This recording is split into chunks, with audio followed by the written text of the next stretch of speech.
No hot, no sea friend. Okay.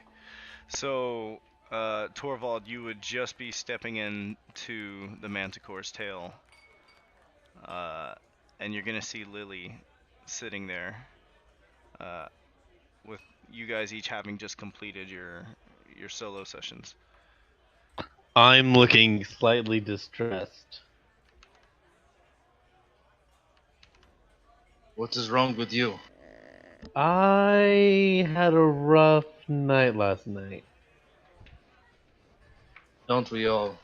What happened to you? I may have killed the dude by accident. You may have killed a man by accident. Yeah. I mean, what is this dude you speak of?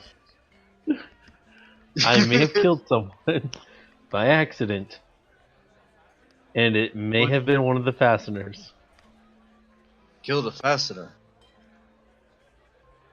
I may be killed. It's. Yeah. Is this a riddle? No. I may have killed the fastener.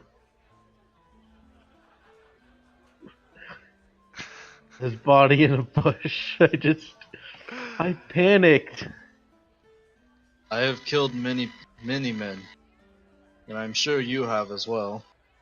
Well, yes, but on purpose. This was an accident. I was just trying to get away. Was he trying to kill you? No. What were you doing with the fasteners? Now that is a very interesting story. Question. Also, I have another question. What were you doing with the treasurer? Who hired me to find the guy on the ship? No, after. Oh, what do you mean? So, yesterday I went on a little information hunt. I wanted to know more about the fasteners and especially more about the Merchants Union. I knocked a guard out and took his clothes, just so I could get close to the palace without being detected. I did a little patrol through the palace and discovered that you were talking to the treasurer. I didn't get close, but I saw you were talking in hushed tones and whispers. And that was before I followed one of the Merchants Union members out to figure out more about them. Wait, so you saw me talking to him? Yes. Dang, normally more perspective. Normally, more perceptive than that. Jeez. Okay. Is there something that you're trying to hide from us? No, he was the one who hired me originally, so I kind of work as a private. I work as one of his Assassin. acquisitioners. Acquisitioners. I don't know what an acquisitioner is, but I acquire things for him. so you take stuff for him. No, I gather stuff for him. Ah, I collect. so you are a hunter like me. Not really.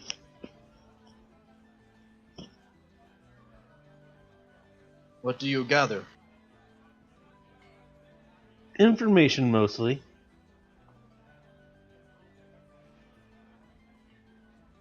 Interesting.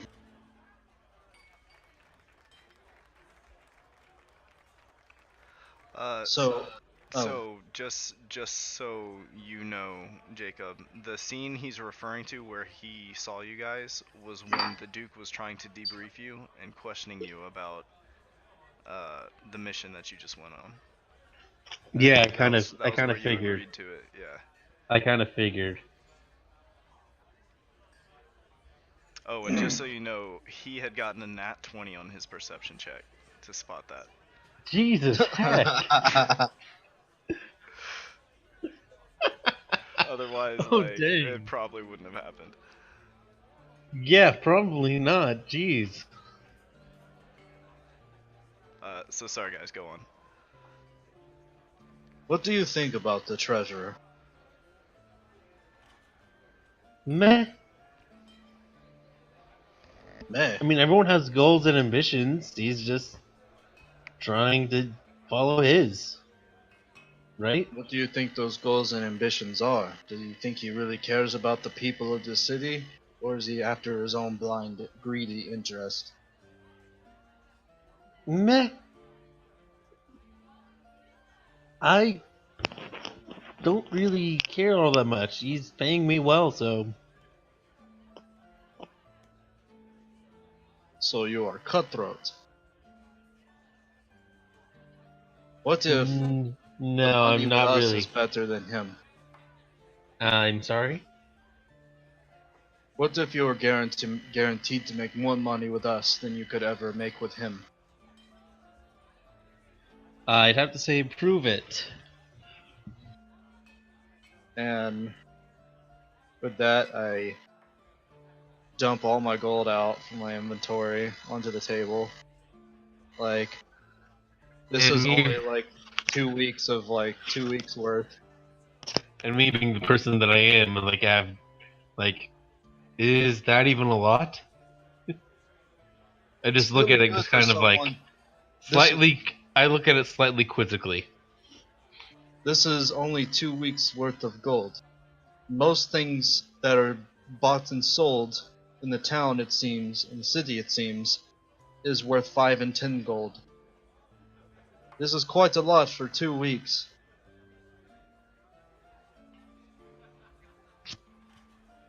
Huh. And I had more if I hadn't gambled some of it away. Right. I'm just staring at this gold, like, not even an interest on my face. I'm just like, How much oh, gold are it's you gold. throwing down, Torvald? Like 926. 926. Yeah. That's a job completed. That's like one contracted job. That's more than like your average hunting job would pay for sure. Yeah, but I had more Make than me an that, insight essentially. check, Lily, because you're a fairly sharp cookie. Yeah, I'm decent with insight, better than, I don't know, investigation.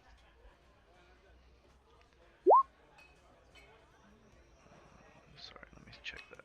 Doo, doo, doo. 16. 16. Okay. You're familiar enough with money to know that if he's just carrying around that kind of income, and he's like, yeah, I had more, but I was gambling with it, you know. He probably makes a lot more than your average hunter does, anyways. But I mean, money is money. You can gather that. You can gather that much about him, but that's not really what's of the most interest to you Yeah. about these people. Yeah. It's really. That's why I'm saying I'm staring at the money just kind of quizzically almost. Alright, I scoop up the money. Because you don't look that interested, I guess. I haven't sold it well enough. Yeah, you haven't sold your money well. I haven't sold the idea that we have more value than a treasurer. Even though, yeah, I understand that he would have more value, but still. It's not even all that shiny. Jeez. I only want. Thorvald, you hear Lily mutter that under her breath. I just like raise an eyebrow. Like, okay. This is what a real gold coin looks like. I can just pull out one of the shiniest ones I have. If you want to see shiny, I pull out the chitin plates. Yes, I was gonna say the chitin is very shiny. It is a deep, lustrous black, and it's kind of blue and green in the light. I intend to make armor out of this one day. I just stare at that because that is actually interesting to me. I'm like, wow. It's like it's the same kind of like shiny as like a gimp suit would be, but it's like plates, obviously. Yeah, it's like plates, but it's like it's definitely like a beautiful thing to look at. He's like, okay, as a DM, what would if that was turned into armor? Like, what armor class would you say that would be? That was turned into armor. It depends on what kind of armor you made out of it. If you made half plate out of it, for instance, it'd be medium armor. If you made full plate, it would be heavy mail. All right, I just wanted to know that because it is part of an insect shell, so I'm just kind of figuring. Yeah, no. Insects in this campaign are enormous. Yeah, I kind of figured. After you I'm saw just that giant beetle and you were wondering what that was about, that's what it was about. yeah. I'm just staring at this thing and like, dang. Kind of slowly, subtly reaching out towards it. I let her touch it. And I touch it. Super slick. It's yeah, it's hard and slick. It feels like metal, but it's lighter than metal. I just pull out the. Well, it's like, how much? I'm not selling it. This is something that helps me on the hunt. It's like a trophy. If you want to How put it much? that way. Sorry, it's not for sale. But if you want, I can venture out someday and get you another set of these. Actually, you know what? Better hold on to that. Actually, By the way, what's Nadeliani's whim today? oh shoot, I haven't even done that. Give me 1 sec. What kind of mood is she in? Watch, I'm going to get vicious mockery again. Vicious mockery Nice. again. All right, vicious mockery it is. Ah, jeez. I called it. All right. I hecking called it. Okay. Yeah. So as you're watching Thorvald, Lilly seems deeply interested in this chitin plate. Much more And so I'm than the thinking money. to myself, like, you know what? They might be interested. I'm thinking to myself this. I'm not saying this out loud or muttering it. Thinking to myself, like, she might be interested in these guys. I should probably one day, if it ever comes to it, or if she says I could, bring them so she can look at them. Yeah, and then I say this out loud to him. You probably should hold on to that. Definitely hold on to that. Hold on to it so not to make armor? Yeah. Well, I mean, the thought of this being made into armor sounds pretty magnificent indeed. It does. Definitely. But at the same time, it has its own unique value that it has its own luster, natural kind of luster to it. Yeah. I mean, I'll tell you what. I'll kill another beetle, and you can have those plates, free of charge. No. You should definitely hold on to it. But why these? Why can't I just kill another beetle, harvest its shells? I mean, you could do that. Just, I don't really need it. I'm just saying, hold on to it.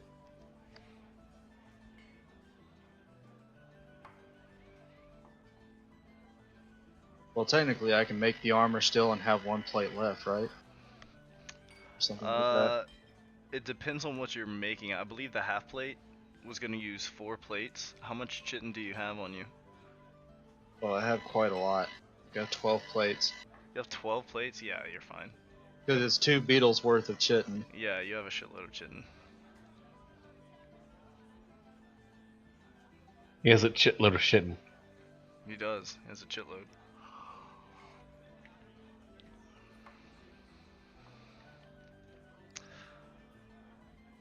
Alright. Thorvald, you look over at Evena and she's kind of picking out her breakfast. She seems like she's still pretty tired. I walk over. How are you doing today? And she looks up at you and she says, I'm good. And you can see there's kind of like rings around her eyes. She must have had a really rough night. I may have killed a person, but she looks like she had the worst. And she's just like, oh, I just had a late night, that's all.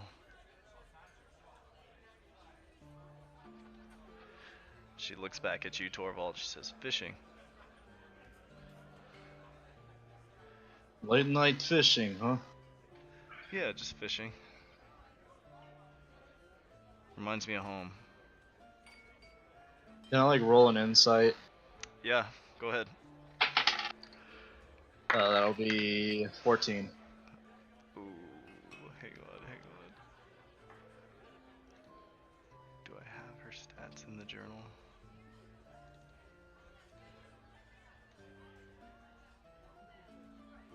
No, I don't. Here, let me check real quick. Sorry. Alright, I'm thinking like right now I'm just trying to think of like different things I could make. Right now I'm thinking I'm going to need to find some kind of material that looks like that beetle stuff. Mm-hmm. Ooh, Thorvald. Yeah? Evena is lying. You can tell. Alright. It's good to know. What time of day is it? It's still early morning. Still early morning. Mm-hmm. Can I like, what's on her hands? Like, is it like, so she has the rings around her eyes. Like, is there anything else like visible on her body that I can see that's like, Make Clothes. me make me an Nothing other than Clothing. investigation check. I mean, there's the clothing, right? yeah, like is her clothing torn or she have scabs or cuts? I rolled a No, 10, not so particularly. Not particularly. Or is your perception higher? is it No, higher? No. this would technically be investigation, I guess. You're looking for it.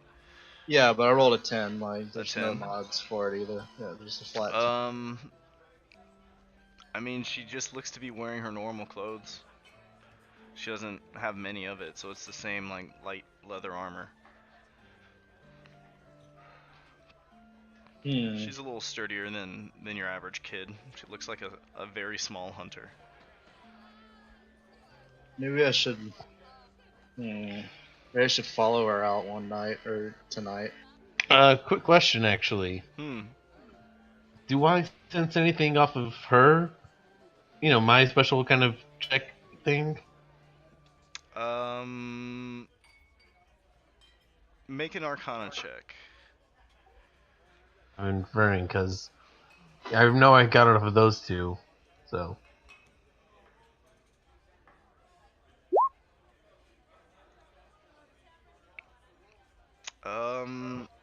18. You're sitting beside her, but you don't feel like that static electricity feeling in the air that you get from magic, at least from Evena.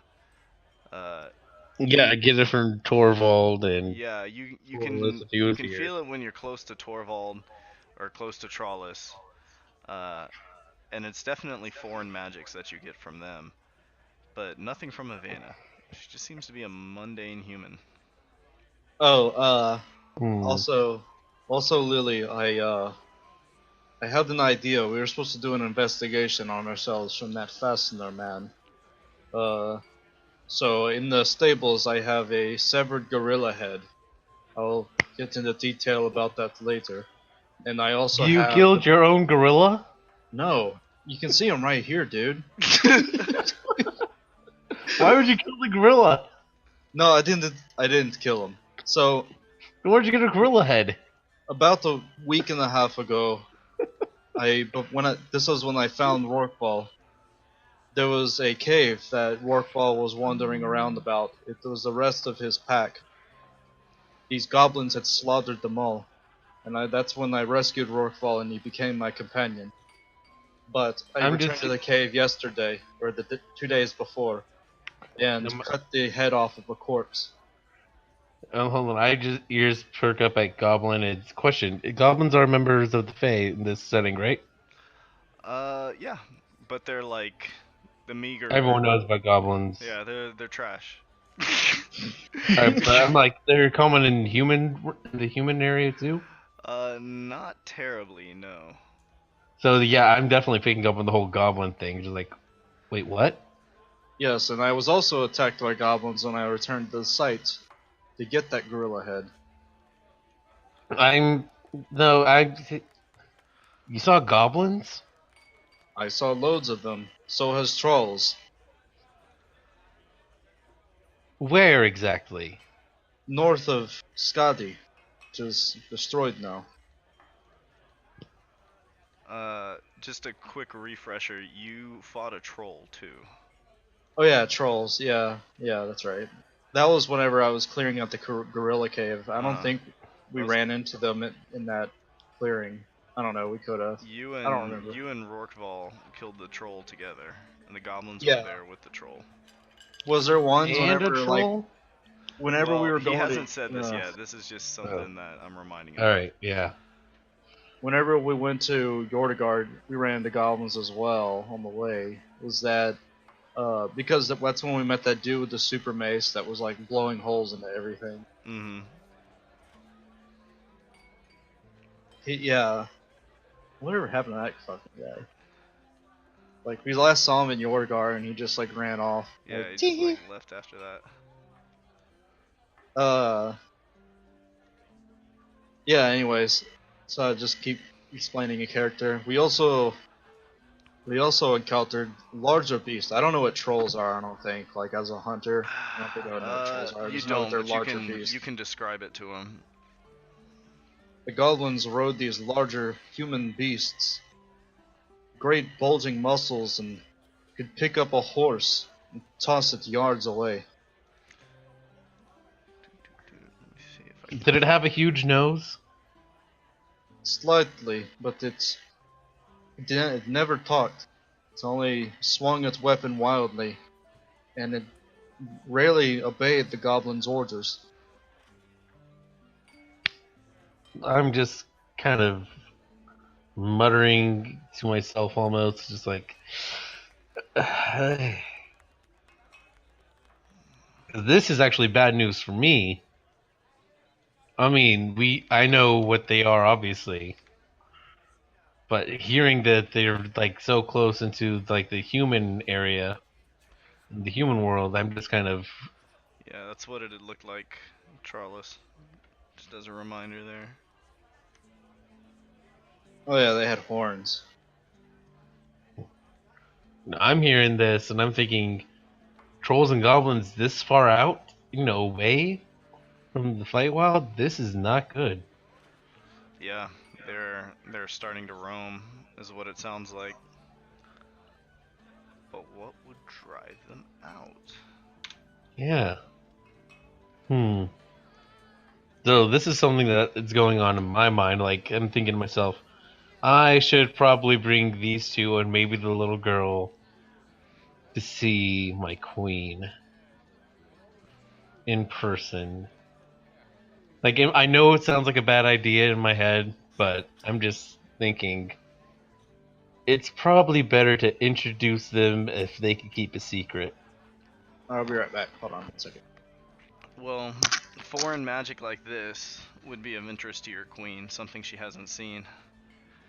Yeah, it would be. Because you can determine what it is.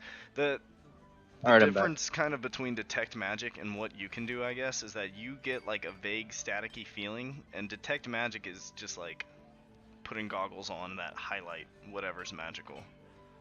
So you can just see it like across the room, no problem, something like that. And detect magic will also tell me like what it is. Or kind of just like, right, oh hey, right.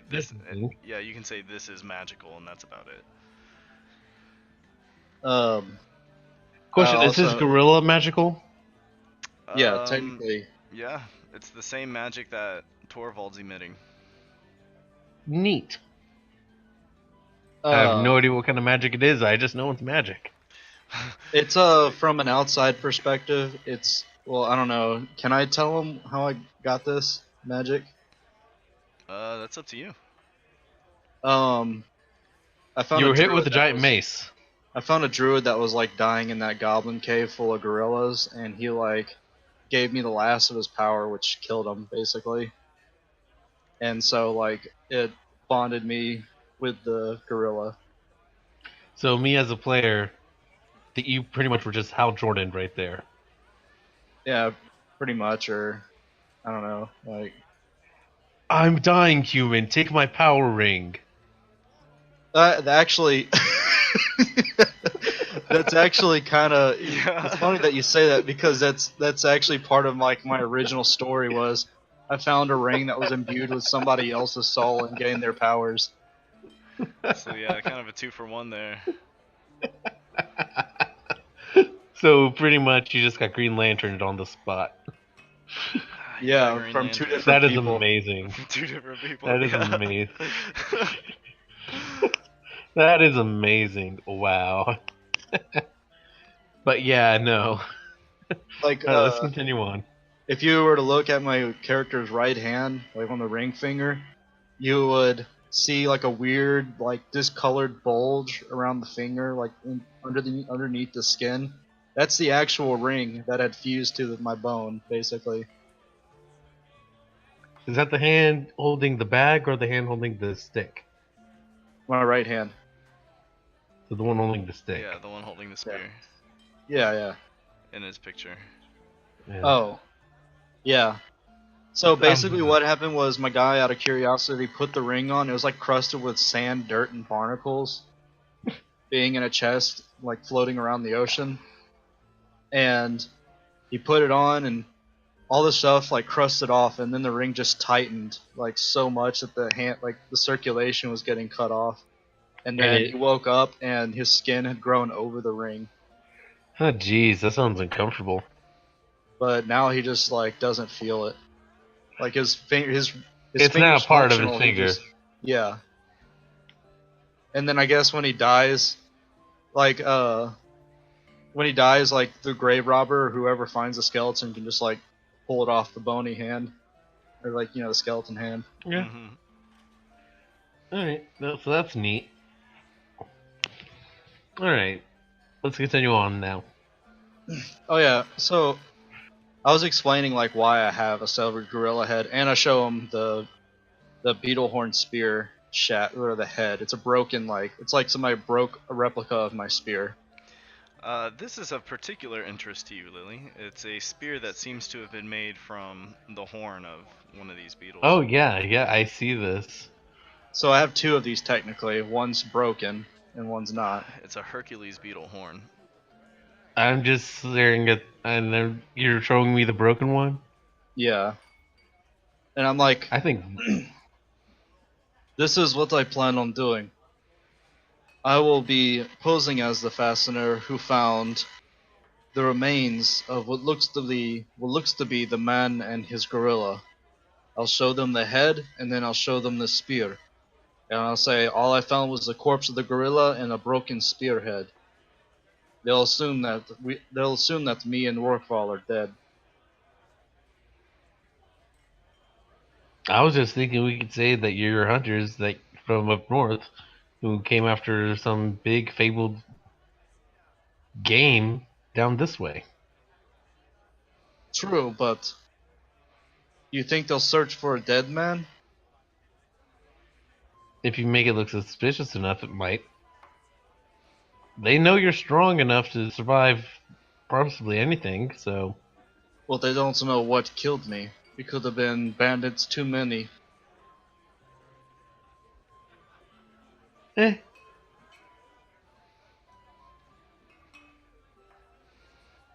That's your plan. Yeah, Lily doesn't really have any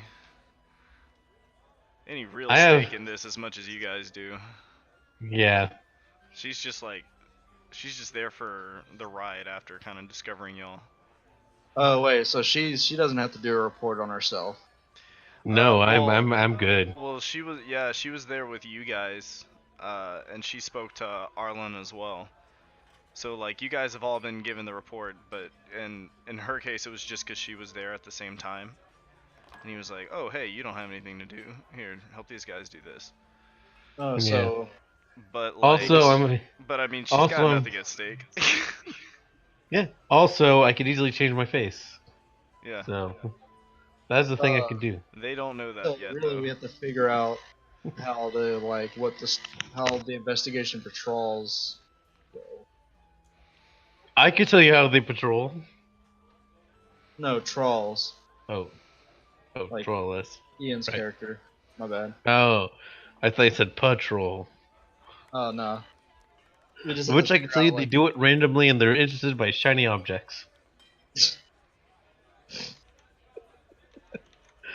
I don't actually say this yet. I'm just saying. Alright, so there is something I want to do before I try to investigate Evena, like, or follow her or whatever. I want to pick up that stick from the alchemist that I gave them. Okay. It's been a day, right? Yes, it has been a day. Alright, so they said come back in a day, so. I'm just And following you around and/or keeping an eye on Evena. I also leave Rorqual at the tavern, and I Mhm. don my fastener cloak. Avena's gonna go with you guys. Why the hell not? Okay. So, all of you guys. Actually, no, you're putting on your fastener cloak. She's not gonna join you if you're doing that. Yeah. Alright, so the two of you guys make your way through town. Coming up through here, y'all pass through the food stalls and all its smell, the colorful foods. I'm like, okay, as we pass through, I'm like, stop. What? I run over to the pastry person and just You grab put a trolls. piece of. Oh shit, you're right. My bad. Yeah. I run over to the person that had the custard-filled pastries. I'm like, here. I just put a few gold down.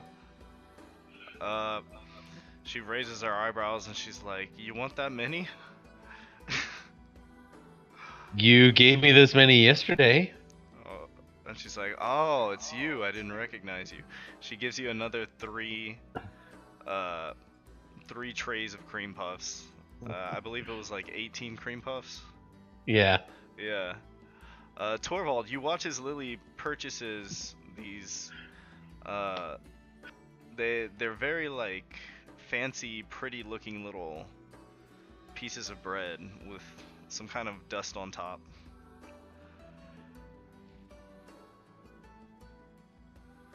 Thorvald, What? What? I'm sorry. You watch as Lilly purchases a pretty significant number of little pieces of what look like a pretty fancy bread with some kind of white dusting on top. What is that? I have no idea, but it's freaking delicious. Strange. I've never seen bread like that. What is that on top of it? Delicious. I just kind of eye it. Like, yeah, I'm not one for desserts, so. I am. I mean, I did have that cotton candy. It was delicious, but. You had that too? Yeah, but I mean, I'm not. I don't know how those would taste. You can I'm see just kinda- Lily's very excited about the cotton candy.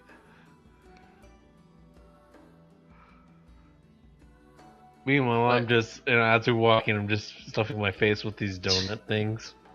Yeah. The little cream puff donut holes. Yes. God, those sound really good right now. Alright, so you guys are kind of making your way through the market district. You're passing lots of various vendors and street performers. The crowd is kind of hustling and bustling, and y'all move along south. I wave at my fans, mouthful of pastry. Lily, as you guys come around this area, Do I see that street rat that stole my cotton candy? you don't, but you do see a rather gaily dressed fellow Oh. strumming This away. guy. Strumming away on his instrument, and there's a small crowd gathered around him. And he's kind of singing cheerily, and he doesn't see you, but you can see he's putting on quite a performance here. He'll just hold Thorvald like, hold up, you're going to enjoy this. Hold my cream puffs. You're going to enjoy this. I just like how many? Like I just put like a hand out and you dump them all in my hand. Hold my cream puffs.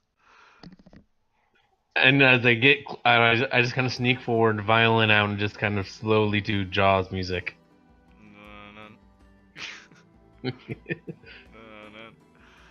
Also, my spiders.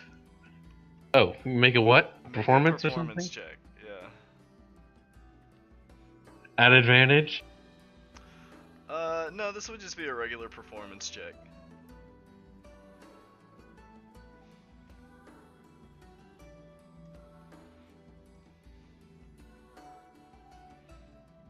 Okay.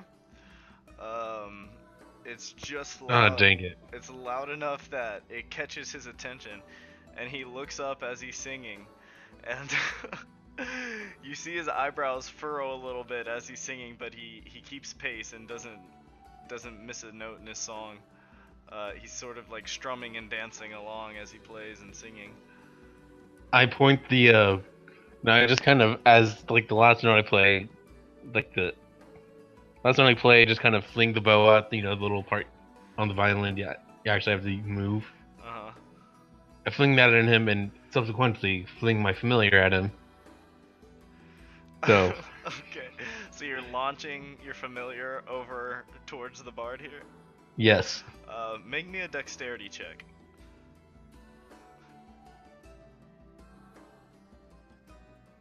Give me.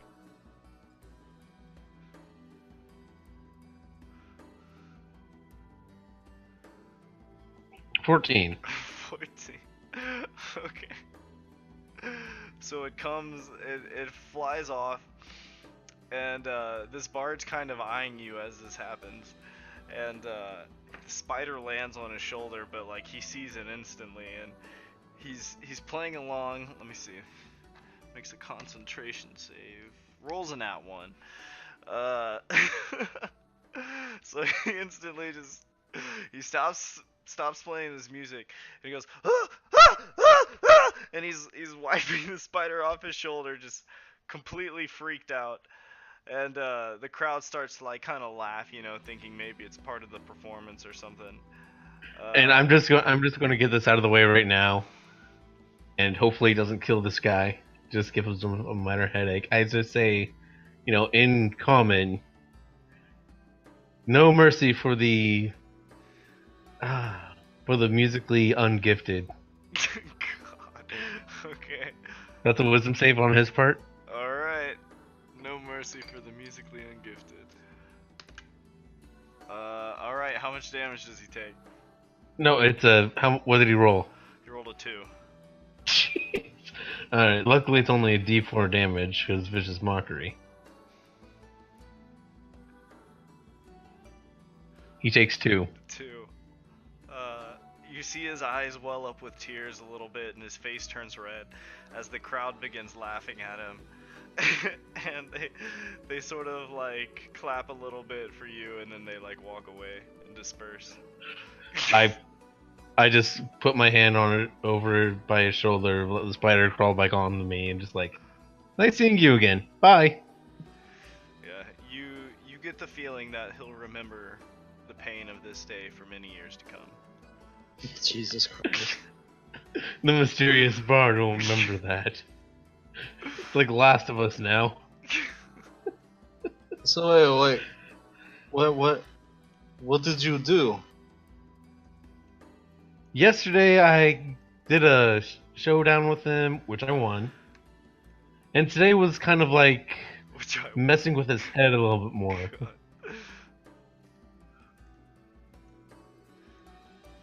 I'm just kind of... Okay. I was like, gloating. Yeah, I know, but I don't understand all that, like, musician shit in the first place, so wouldn't... I don't know. Two strangers have a saxophone battle, essentially.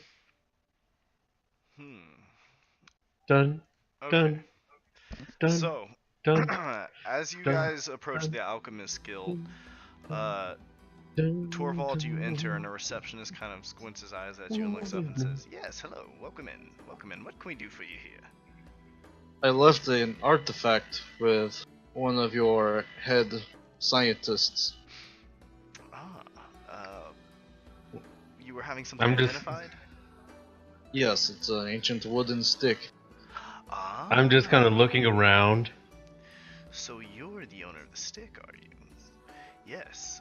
Give me just one moment, please. And he steps into the bag, and he's I'm gone. just Go ahead. I'm just kind of looking around the shelves. Okay.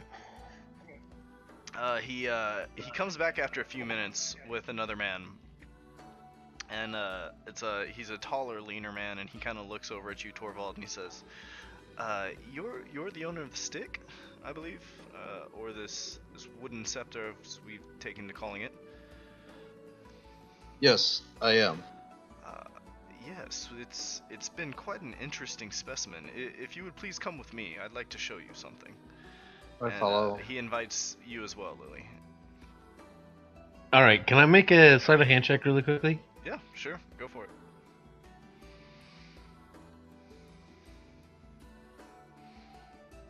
Yeah, I'm just taking a random potion off the shelves or something. A random potion off the shelves. Yep. Okay, you're walking along and you grab a. You should make him roll a D100.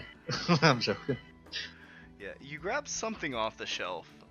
It's a white, milky fluid with little black, almost what looks like boba tea. Oh, great! I was thirsty. It's actually sausage gravy from their breakfast. You're not sure what it is, but you slip it off the shelf into your pocket. Yeah. So the man leads you to a back room to sort of like almost like a little experimentation chamber. And he tells you, so regarding this scepter, we weren't able to discern what exactly it does or what it's for, but it seems to have some interesting properties here, like when we exposed it to fire, for instance. And he grabs the stick and he holds it over. As he's doing this, I just asked Torvald if he wants one of my pastries, like popcorn. I'm too focused on the stick right now. Sorry, man. So Torvald's like zoning in. He holds the stick over the flame, and it burns a little bit, as one might expect. And then when he removes it from the flame, the part that had burned kind of just dissipates into ash and disperses, and you see as new fibers of wood sort of grow their way up the stick and fill in the part that had just burned away. I mean, I obviously know this is happening in front of me, Yes. and as I'm watching it eating. Yes. So, do I know this is some kind of fey magic thing? It looks a lot to you like enchantment magic, which is fey magic in nature. So I just kind of choke a little bit. Thorvald, you hear Lilly choke on a cream puff beside you. And the man says, yes, and we've also tried exposing this to hazards such as cutting or blunt Hello? blunt impact. We can hear you. Yeah. Lilly, you good? Oh.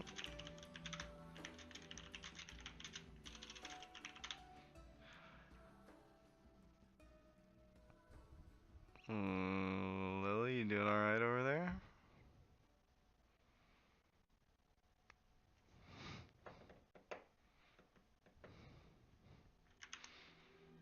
One sec. Alright, here I am. That was Alright. weird. Okay, cool. You good? You cut out as soon as I heard like other hazardous, and then just went off. Okay, no worries. So he says we tried exposing it to hazardous impacts such as blunt instruments, and he sort of he puts it on the edge of a chair and he smacks it with a hammer, and it looks like it should break the stick, but the stick holds firm, and you see there is like an impact mark, but it just sort of like grows back outward as soon as the hammer is removed. And he takes a saw from a nearby table, and he like cuts into it just a little bit, and you see bits of it sort of like cut away. But then as soon as he stops, the wood sort of like, you see the tendrils sort of grow and the fibers kind of weave together as it closes back up again.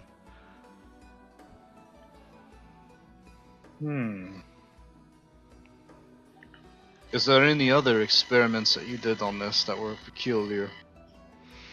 We did a few other things. We tried putting it in water. It floats, but nothing in particular seemed to happen.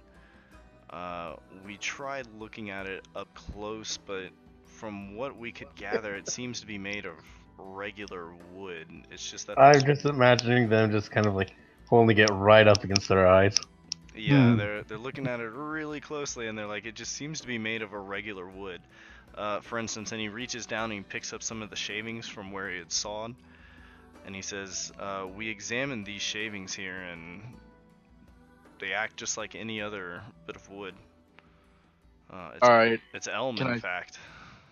Can I see the stick? Sure. And he gives it to you. Alright. I snap the stick. That sort of warm water feeling fills your chest. I snap the stick in half. You go to snap the stick, but when you do, it's rigid. And it just sort of bruises your thigh. Can I see the stick?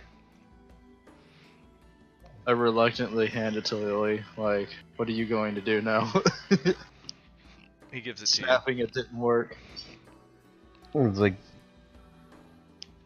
if I roll Arcana on this, can I tell what kind of enchantment it is, or nah? You can roll Arcana to examine it and see if you can discern anything about its magic. 16. 16. Okay. It is enchantment magic, but it's a rare kind of. Don't tell me cut out again. It is enchantment magic. Jesus Can you fucking hear me? Christ. Oh.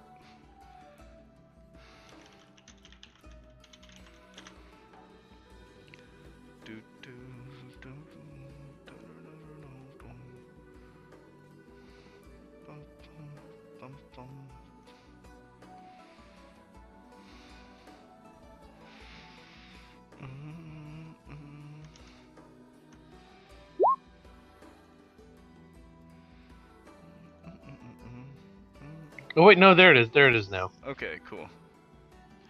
Alright, can you hear me? Yeah, I can hear. Okay, so it's definitely an enchantment magic. You've seen magics like this in the wild. This is particularly the kind of magic that works with plants. And you can feel that it's a powerful magic, but you can't quite tell what it does or what it's supposed to be. In that case, I offer a suggestion, like... It does seem to be like it may be Fey in origin. Yeah, I offer a suggestion, just like... I may have an idea of what we could do. And what is that? Did you try sticking it in dirt? No, I've never thought about that. Alright, so I leave the alchemist shop with the stick. Okay. And is there any, like, planters outside? No, I'm like, I just, like, don't do this here. Don't do this here. Alright? Don't do it here. Let's go back to the Manticore's tail. That'll probably be a better place to do it, less witnesses. Okay, so you guys kind of go out here, and Lilly, you would have the sense to kind of lead them back into the woods, because you have a few suspicions about this thing. Yeah. So you go out into the woods, and are you going to give them any kind of instruction? I just kind of point out a bush, like, try making the bush do something. Like, touch the bush with the stick or something, and just will something to happen. Alright, I want this bush to die. And, like, I think No, about no, no, no, no, no, no, no. Opposite of that. Thorvald just holds his stick out and he's like, I want this bush to die, and like nothing happens. Alright, open sesame. Like, maybe you're hungry, you want a snack. I am hungry, and I touch the bush. Nothing happens. I Alright. take the stick and just kind of ram it into the ground. When it hits the ground, the stick suddenly stands upright, just completely rigid. And there's a sort of like a vague like when it hits the ground. But it's a pretty small stick. It's like maybe 2 feet long. It's That is more pretty like a small. scepter than anything else. Yeah. But it's standing upright. This is the fabled stick of truth, isn't it? It could be. The stick of truth.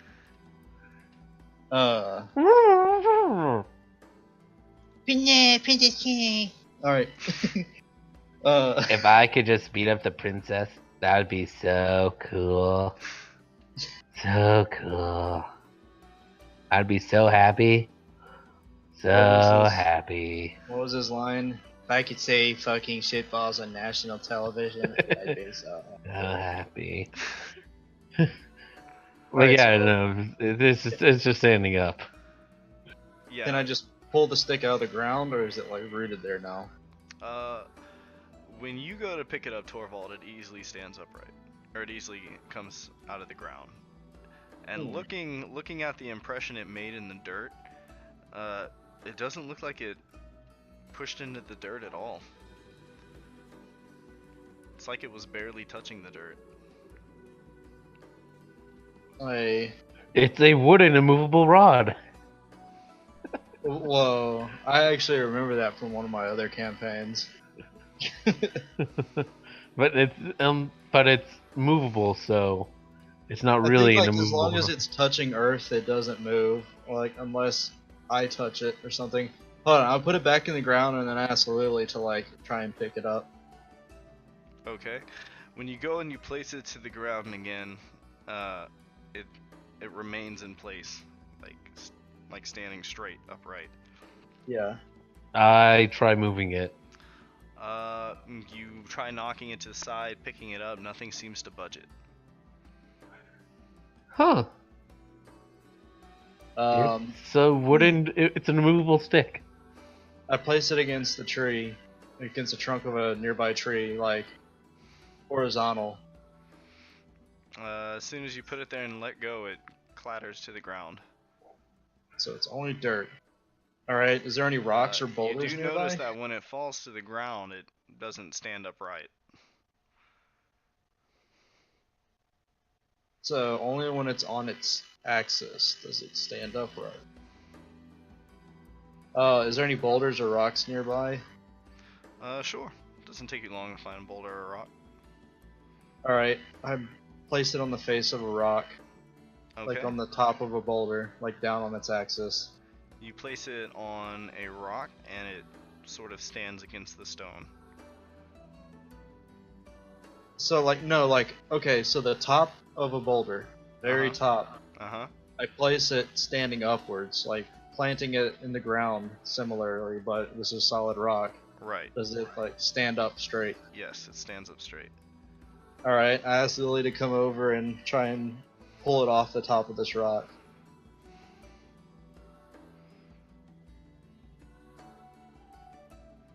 Yeah. It's obvious that we could both move it after it's standing. So. Wait. He can't Lilly move Lilly is not able to move it when it's standing on the stone. Oh. Oh, I'm Yeah. not. You weren't able to move it in the ground either. Oh yeah. So, apparently what we have here is I'm bound to it. I can't use it as a climbing tool or anything, but other people can. You're not sure what this thing is. Well, that's what I can draw from it so far, is that I'm bound to it so I don't benefit. What you have gathered is that when Lilly put it down into the earth, it stood upright and she couldn't pick it back up. But you could pick it up. When you put it onto the tree, it fell to the ground, and it didn't stand rigidly in the ground. Like I'm thinking immovable rod, but that's not really the case. Well, what I think it is it's just like it's like a stake or something, like a wooden stake. That's basically enchanted. Hmm. I mean, looking at it, it's kind of like a gnarled old root is kind of what it looks like. It appears to be Oh, it's a carved. root? It's not really like a root, but it's like a gnarled. Here, let me show you. I actually found a picture that looked just like it. Is it like the wand stick from Willow or whatever? Like just a gnarled, like, weird thing? It looks kind of like. Yeah, that's a good one. Looks kind of like this.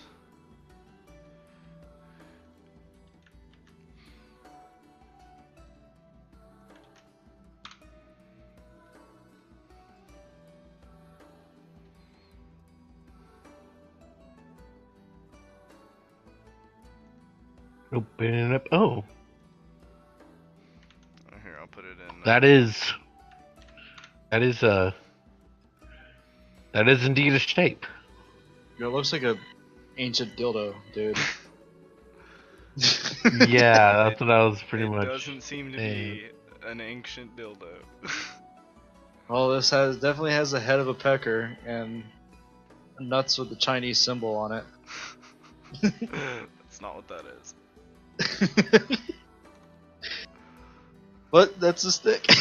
That would actually fuck up somebody if they were using that as a dildo. Looking at that thing. Talk about your wood. Hey, well, people in ancient times weren't really seen for comfort, so. The Japanese were. I've heard about morning wood, but this is ridiculous. But anyways, yes, it appears to be a wooden scepter. A phallic used for- wooden scepter. For some ceremonial purpose, but you can't really determine what that purpose might have been. Probably some fucking, like, sacrificial shit, you know? You do know that whenever you are close to it, you get that warm water feeling in your chest. I must have picked it up. Like, somebody must have, like, I don't know, it must have been a shaman. And when they died, they lost the bind. They weren't bound to it anymore. Or a druid. Oh yeah, but I don't know about that. I don't, like, the thing my character would probably know the most about are shamans, because druids are, like, still.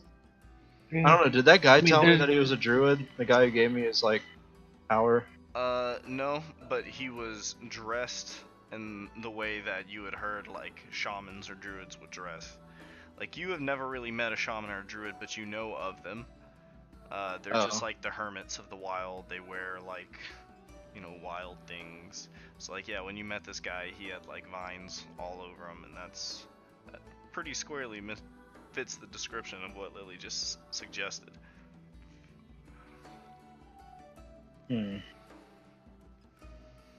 Well, Could be something a druid used for special moments. possibly, I don't know. Fun times. Well, I'll put it back in my bag. I mean, I guess I'll experiment with it more. What time of day is it now? Haha. It's still, like, fairly early morning. Maybe only an hour or two have passed. Like I said, talk about your morning wood. Okay, I'm done with these jokes now. Okay, so what else do you I'm guys out of wanna them. do? Let's see, what do I have here? Well, I mean, like, how far away is me as a player asking you? From where we are kind of in the woods, like, how far away is the Feywild from here? It's pretty far. It took you like, It took me a few days, yeah, I remember, over the mountain. no, it took you like, Alright. it took you months to get here Oh, from where you jeez. were.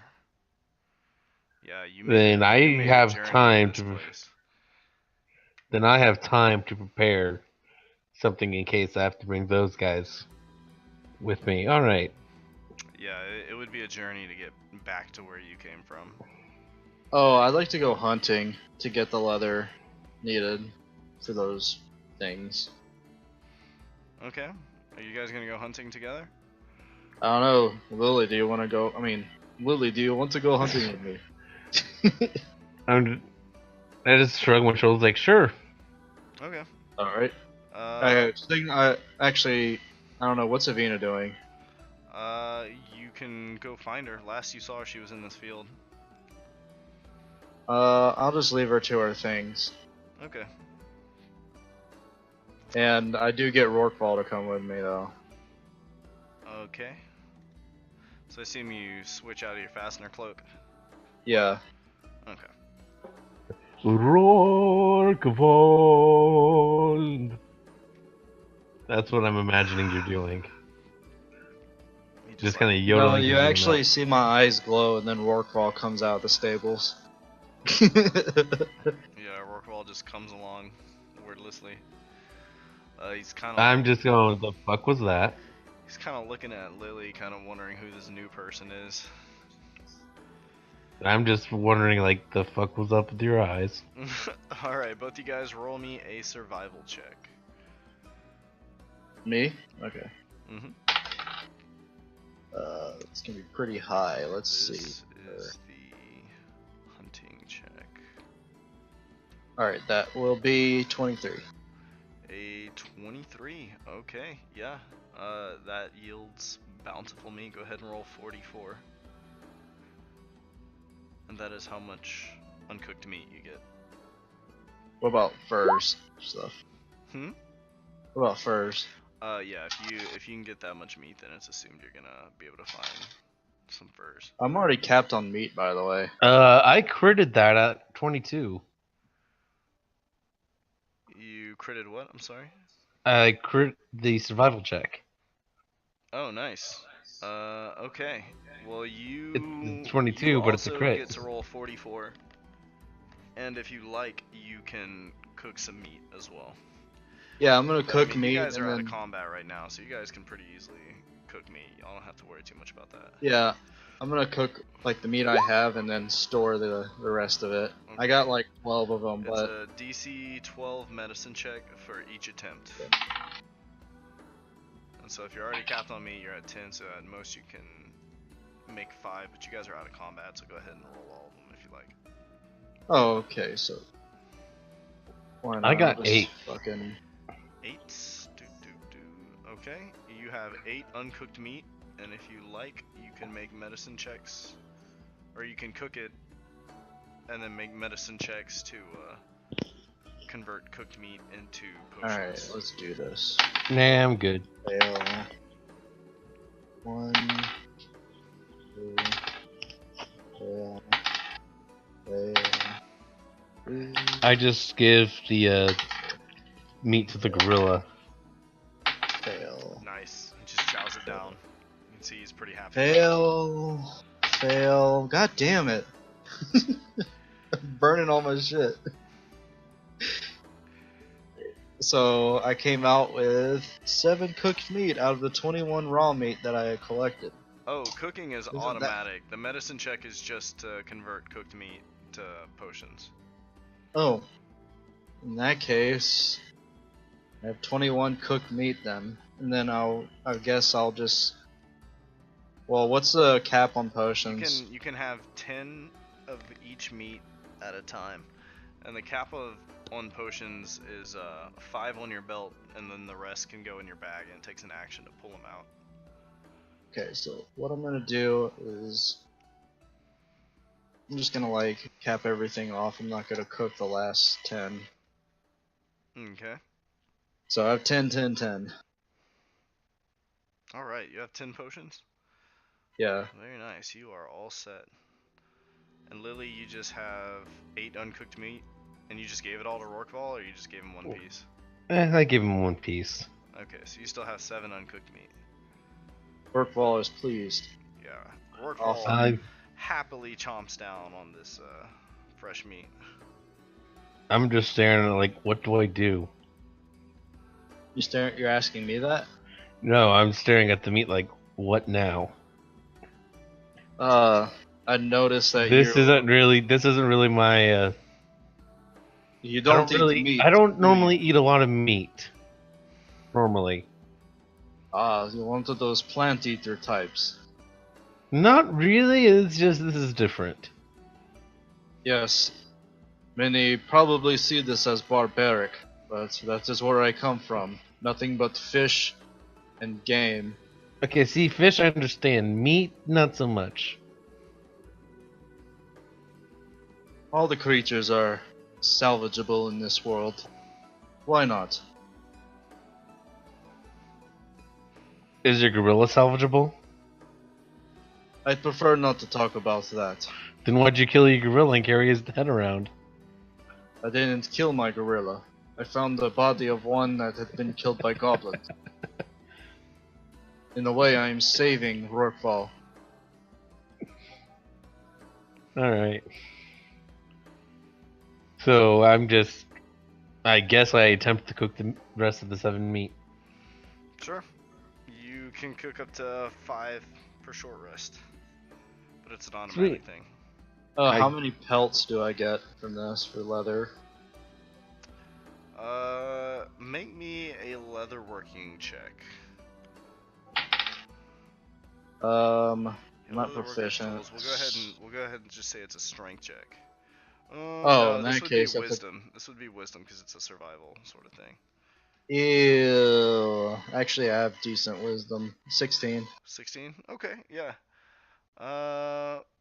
We'll say since you got bountiful meat, you have the equivalent of 3 pelts. Alright, I want to start tanning them. Okay.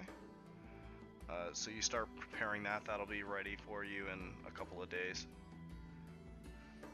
Well, since I can only cook 5, that leaves me with 2 left uncooked, and I give those last 2 to Rookball. Alright. Eating like a king. Rorqual is chowing down on this meat. You can see this, Thorvald, you can see he's starting to warm up to Lilly a little bit. With all these snacks. He's starting to like you. That's a good sign. I understand animals better than people. People are weird. It's very interesting. You and Charles would get along. Eh. If you say so. Alright, so I need to come up with things for these guys. So while he's making his tan stuff, I just kind of politely excuse myself and head back into town. Mm-hmm. Alright. And I'm going to, like, is there like a fabric store somewhere? Yeah. It wouldn't take you long to find one. Yeah, I'm going to need to find some stuff. Specifically What time of day is it? At this point, it's starting to get about, mid-afternoon. Alright, is Evena still out in the field? Like 1, 2. You can go look. Alright, I'm gonna go look. Alright, while you're doing that, Lilly, what are you doing in town? So you find a fabric store, and you walk on in. Lots of luxurious fabrics and cloths of various types.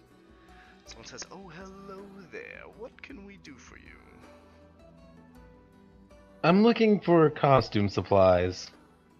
Costume supplies. I'm part of this, and I just pull out my violin at this point to go along with the story. Troop.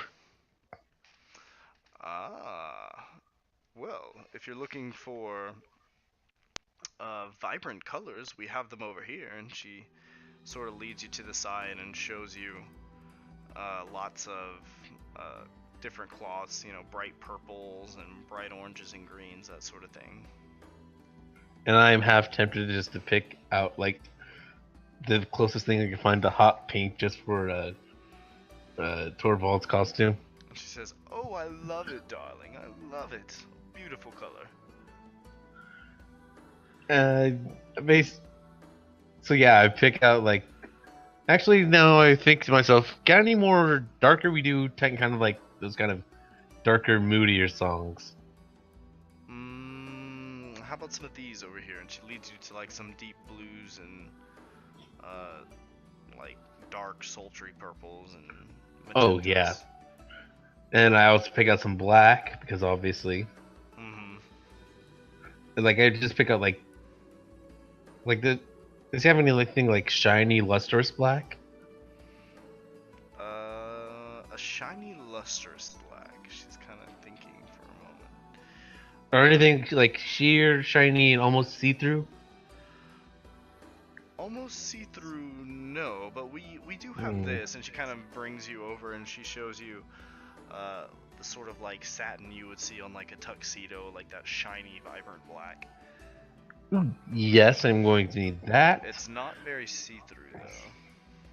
Yeah, If no, you're I looking was for talking. see-through, we do have lace. Would that work for you? Is it shiny?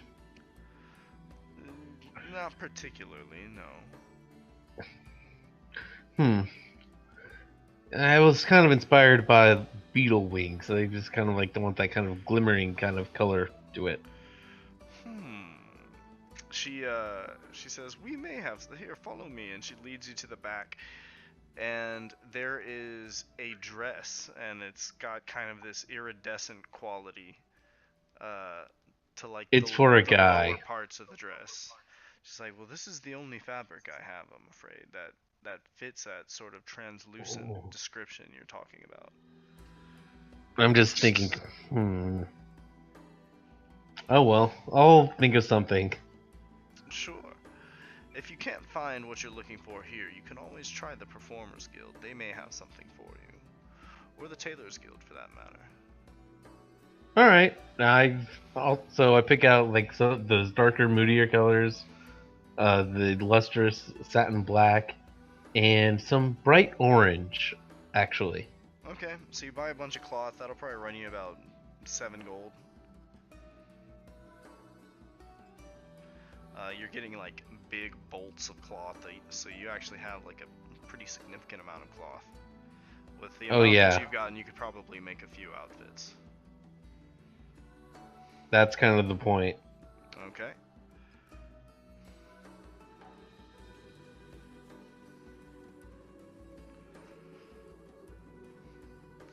Alright. So, do I see Evena out in the field? Yeah, as you're approaching the field, you don't quite see her here. Doesn't look like she's training, but you see where she was practicing with her short bow earlier. Alright, I go inside, I peek inside the Manticore's tail to see if she's in there. You look in there, you don't see her anywhere in there either. Where, do I know where she fishes normally? You never asked. Fuck. I lost her. Fuck! Is she the street urchin that stole my cotton candy? You don't know. Oh, if she was that, that'd be crazy. I go inside and ask the bartender, "Have you seen that little girl?" And he kind of thinks for a minute, and he said, "Oh yeah, I saw her go out the door about an hour or two ago." That's cheap. Thank you, and I just walk out. Okay. Well, this sucks. Guess I can't do this today. I have no lead. Oh, well, actually, you know what? I'm gonna go where she was practicing her short bow. Are there any, like, tracks? Like, investigate that? You can see. Yeah, go ahead and make me a survival check. She's probably at the Krusty Crustacean. The salty spittoon. 19. 19? Okay, so the grass is typically fairly rustled around, but you can see what look like some freshly crushed steps that move through the grass, and they seem to be moving upwards towards town this way, towards the road. Fuck it, I'm gonna follow it and go into that part of town. Oh wait, I'm gonna tell Roquefall to go back to the stables, and I assume I have my... Actually, fuck it, I'll go back real quick and put my fastener cloak on, and then... Okay. Rourkewall understands, and he goes to the stables. He has his meat. He's good. Alright, So what are you doing as you head into town? Okay, so the tracks end at the road, I assume. There's like no way that I can... Yeah, there's pretty much no way. Once you get onto the main road, you just get the gist that she must have gone into town somewhere. I guess, I mean, there's no point in just wandering aimlessly trying to see her. I mean, can I make a perception to see if I can see her immediately from this area, like from this bridge? Yeah, sure. Go ahead and look around. Use your eagle vision. Ollie, it's an 8. 8, yeah, nothing here. With the eyesight of a sloth. Alright, I'm just gonna head back to the tavern. Fuck. Actually, you know what? I gotta... Does she come in? Do I know when she comes in normally after these quote-unquote fishing trips? Let me see. I think you guys heard her the other night come in. I'm pretty sure, yeah, y'all heard her slip in around midnight or so. But she just went straight to her room and closed the door. Fuck it, I'm staking out. Alright, so you're staking out. What are you doing, Lily? I'm heading to the Performers Guild. Okay. Just see if they have like the stuff I'm kind of looking for. Alright. Where are you? I'm still by Manticore, it looks like. Yeah. So you come around to the Performers Guild and you get up here. And Which part of the city is it, so I have a general idea of where you put me? it's right here. I see. So you get there, and it's pretty obvious once you start getting close to the Performance Guild. You can hear music, you see people, you know, all sorts of street artists doing their thing, and as you walk in, the receptionist, rather than sitting behind a desk, is like kind of up on a soapbox, and he says, "Hello, hello, hello, hello, welcome to the Performers Guild, sir." God damn. Like, wow, he's loud. He does a backflip off of the soapbox and sort of tumbles across the ground, landing upright on his feet in front of you, and says, "What can we do for you today?" I'm just kind of looking for some fabric to work with. Ah, Yep. fabrics. Are you, sir, in showmanship? And he sort of raises his hand decadently, and Like, I'm just kind of go. First off, confetti like shoots out of the walls. And I was like, I'm just staring, and I'm like, this. Oh, I should have a face reaction for this. Like, have one set up, just kind of a flat, slightly annoyed face. Like at this, like thinking to myself, even we're not over that top like this guy. He sort of like tumbles across the room, you know, cartwheels out from in And front. first I'm just like, okay, first of all, I'm a woman, so knock it off with a switch. Oh yeah, my bad. Second of all, Trick of the light. yeah, trigger my foot up your ass. Anyway, I'm just kind of looking for something for costumes for my friends. It's not really. I mean, I did pretty much ruin a bard's career. Well then, sir, might I direct you to the Ma'am. acting hall? And he sort of I just like, ma'am. I just interrupt him like, it's ma'am. Say that once more again, and I swear you will go up a few octaves. Say it again, I'll cut your fucking head off. He sort of cartwheels across the room, and he's like, "My My apologies. Trick of the light. Trick of the light. And I'm thinking to myself, if he says "trick of the light" one more time, he's going to get a swift kick where the sun don't shine. And he sort of like twirls over to like a little column and sort of does a little pirouette, and then grabbing onto a handle at the column, you see the handle begin to slide up the column, and he's taken up to the second floor, and he kind of disappears from view. I'm just like, like, am I supposed to follow him? You look down the hallway where he had previously pointed before strangely disappearing.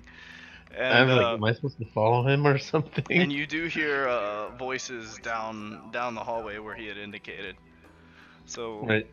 Oh, if they had a delivery service, because I don't want to be walking all around town with like these huge things of fabric with me. So, if the first place had a delivery service, I'm just like, could you just send these to the Manticore's tail? Sure. Yeah. We'll just say like you get somebody to ferry him back. Yeah. For a negligible fee. Yeah. And I'm just like, I'm just kind of going down the hallway, just kind of. Hello? Hello? You're kind of calling and so the voices that are talking all kind of go quiet all of a sudden, and you see a head sort of peek sideways out the door as an old man kind of gazes down a monocle at you. He says, "Hello, you there? Do you need something?" I was wondering if you had any like a shiny, almost see-through fabric. Shiny fabric? My dear boy, my dear lass. Working like on. you always. My dear. Sorry, it's very dark. Like every time I just glare as soon as he almost says "lad." Like, think wisely. Are you by chance a customer? Yes.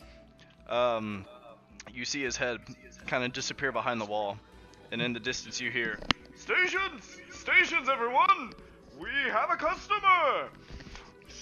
And you see his head kind of peek back around, and he says, "Just one moment, please."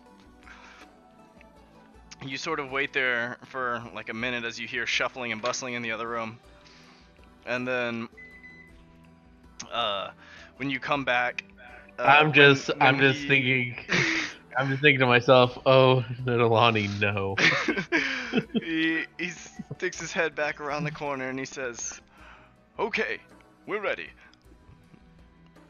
And as you come around the corner, you see confetti shoot from the walls and streamers sort of drop from the ceiling, with a bunch of people sort of like dancing and twirling, and they're all singing like, you know, in a very like musical fashion, like, "Welcome to our store, welcome dear customer." And this old guy sort of like leading you through, and he said, "So what can we help you with?" And you see there, no, as the like confetti just kind of, yeah, it just like shoots everywhere.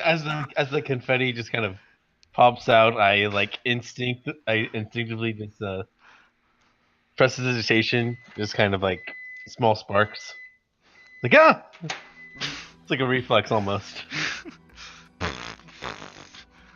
They sort of like fizzle in the air.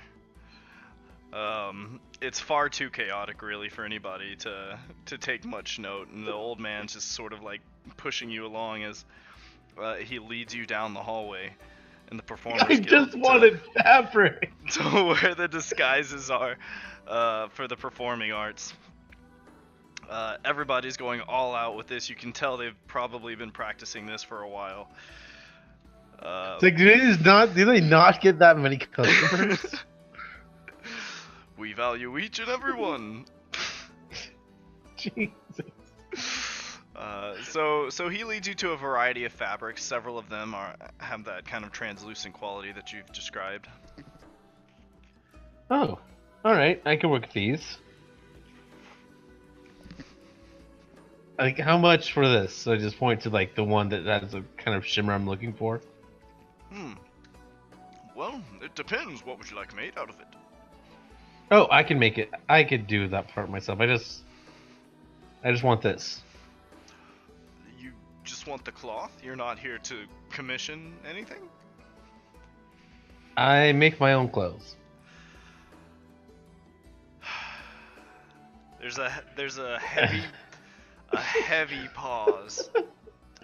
And you see, And they're just like, see, everyone's just like, take 5 everyone. you see the disappointment on this man's face, and he sorts of turns and he goes, false alarm, false alarm, and everybody, there's this audible like, oh, everybody starts like cleaning up the streamers and the confetti.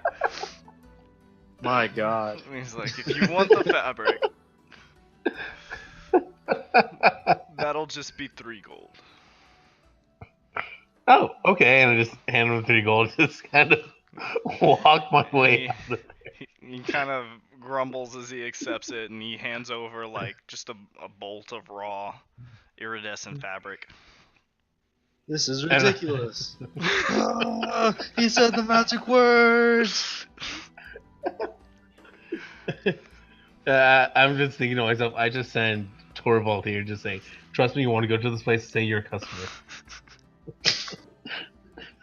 I'm still staked out, like, in the bushes. Yeah, you're still staked out waiting for Evena to come home. Yeah, and that's what one thing I'm going to do is like, hey, go over here and say you're a customer. Like, when I next see him. Alright, so I got this, I got some orange, some black, some purple, whatever. And so I got 2 costumes planned out. Trollless will be the hardest one. In my opinion, these costumes. Are you planning on making a Trollless costume? Well, no. I'm planning on making a costume for Trollless. Gotcha. A Trollless cosplay? No. You'll understand my reasoning later. Okay. Alright. So wait, long story short, I got all the stuff I need and I'm heading back. Okay, you can go ahead and head on back to the Manticore's tail. Yeah. Thorvald, as you're staking out, you see, a few things. Most of it's just traffic going in and out of the Manticore's tail. Eventually you see Lilly kind of making her way back up the trail. Confetti still stuck in my hair. Yeah, there's like bits of colored paper like in the back of her hair. Okay. I don't say anything. I'm just like watching her go back to the. And she disappears. I assume you just go straight inside the Manticore's tail. Oh yeah, I go straight inside, go into my room, lock my door, drop my disguise, and just start. Actually, before I do, I ask like, "Hey, you got any spare needles around here?"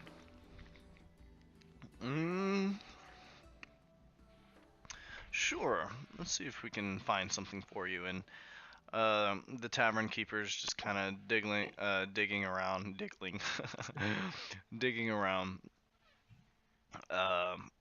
And she finds an old sewing kit, and she's like, "Here you go." Thank you. And I just take the needle, just head back up, lock the door behind me. You know, carrying all the fabric that I got. Okay. So you have a ton of fabric upstairs in your room. You have a sewing needle. You don't have like a tailoring kit or anything. No, but I have a spider which can produce thread. There you go.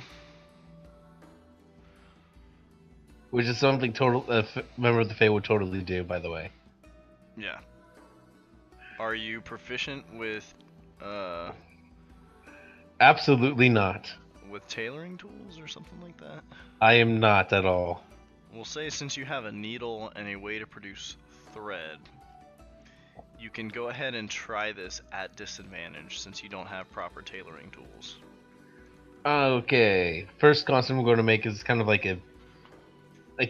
almost like a beetle tuxedo for Thorvald. A beetle tuxedo. Okay. If that makes sense. Like it's gonna have a cape and all. That's what I kind of need the shimmering fabric for. Is like part of the lower half of the cape is going to be all like shimmering fabric, but the top part of it's going to be like that lustrous black. Mm-hmm. That makes sense. Okay, go ahead and make me a your choice of dexterity or wisdom check. Well, obviously wisdom because my dex is higher.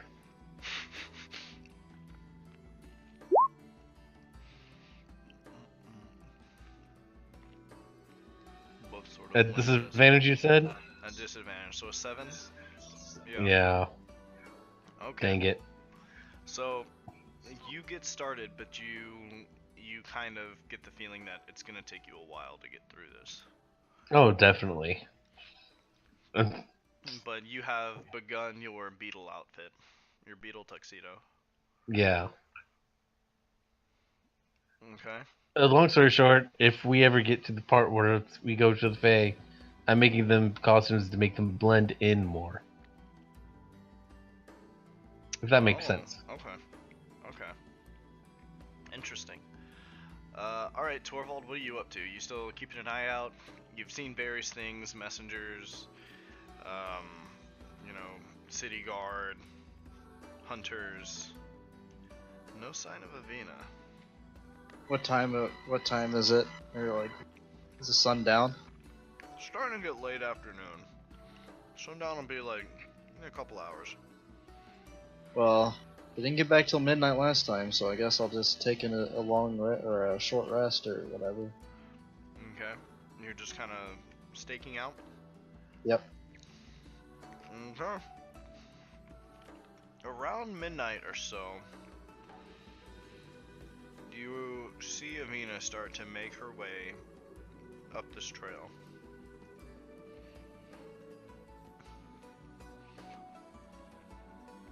And she looks pretty tired, but she seems fairly jovial. She's making her way up through. Well, she had a good time. Wink, wink. She seemed pleased with herself, and she disappears inside the manticore's end, the manticore's tail. She used your wooden stick.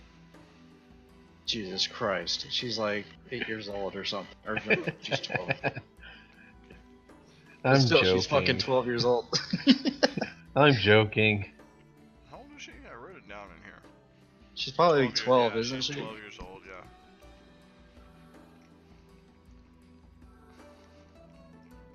Yeah, that's, I don't know. I don't know what to think of that. As I a guess member I'll of my have to- race, I have no concept on how young or old your adults of your race is.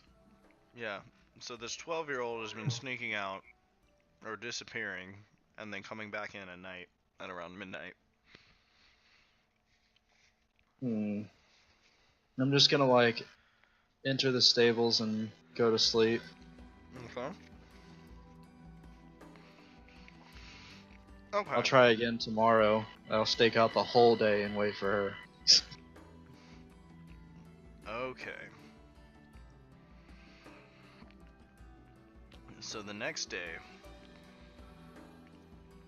you're staking out in here again, I guess, is Thorvald in the stables? Yeah. Alright.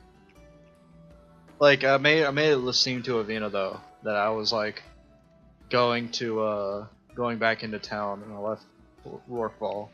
So I just go and hide in these bushes again. Okay. So after a little while, you see Evena sort of make her way. Actually, I'm curious about this too. So, Okay, like, so... I spend the night trying to make the outfits, but being who I am, I kind of decided to follow Evena. Okay. So you're following Evena? Yes, Well, stealthily. yeah, I'm gonna follow Evena too once she moves up more. So here's what happens. Evena has sort of left.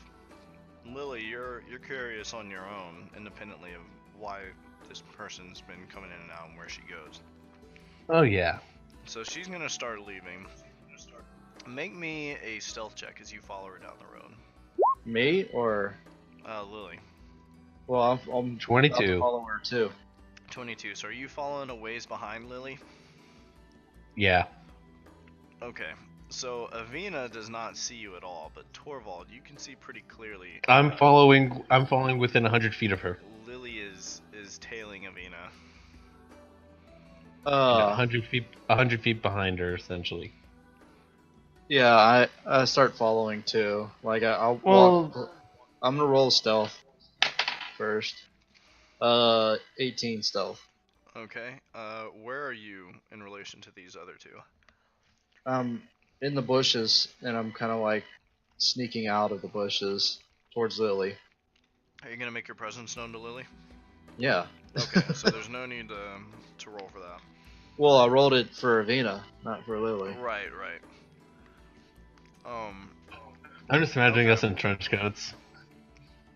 So Lilly, you're Trench following coat, Evena. like, Thorvald is kind of appears out from beside you, out of the woods, and he's you can see. I hand him some Groucho Marx glasses. Like, put these on.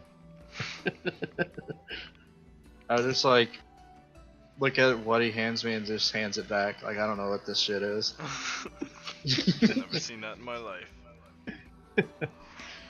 I asked At least him, put on this trench coat and hold up this newspaper. "Did you get the same idea as me?" I asked her, Lily, in a very quiet voice. I was honestly just curious.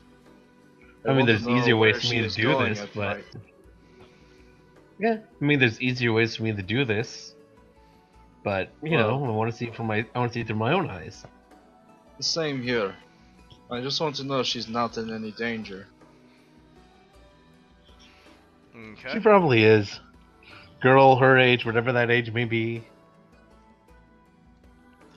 Let's follow her. So you guys. I remember when I was about that specific age.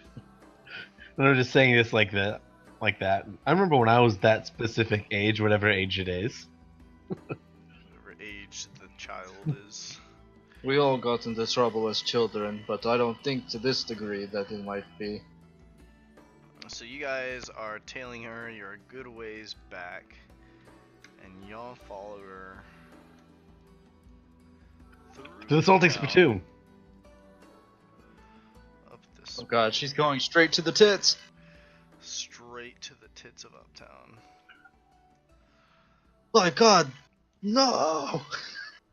She's going to the brothel! And so once y'all get to about here or so, oh shit, it's got y'all turned as well. Make me a perception check. Ooh, it's gonna be crap. 11. 11. 15. 15? Okay. So you guys are walking and you see her kind of like knock into somebody. And she just kind of keeps walking this way. And y'all just kind of continue tailing her. And just as you're about to turn the corner, you hear a voice behind you guys start saying, hey, somebody stole my stuff. And Evena takes off running this way. Zoop. Alright, we run after her. And she darts Yeah. away. I'm definitely going to be dashing after her. Yeah, I'm running. Okay. What is your movement? My movement is 30. 30? Same. Yeah. Evena is I- really fast. Shit. And that's why I'm saying I'm dashing. She doesn't see you guys following her, but she is out of there.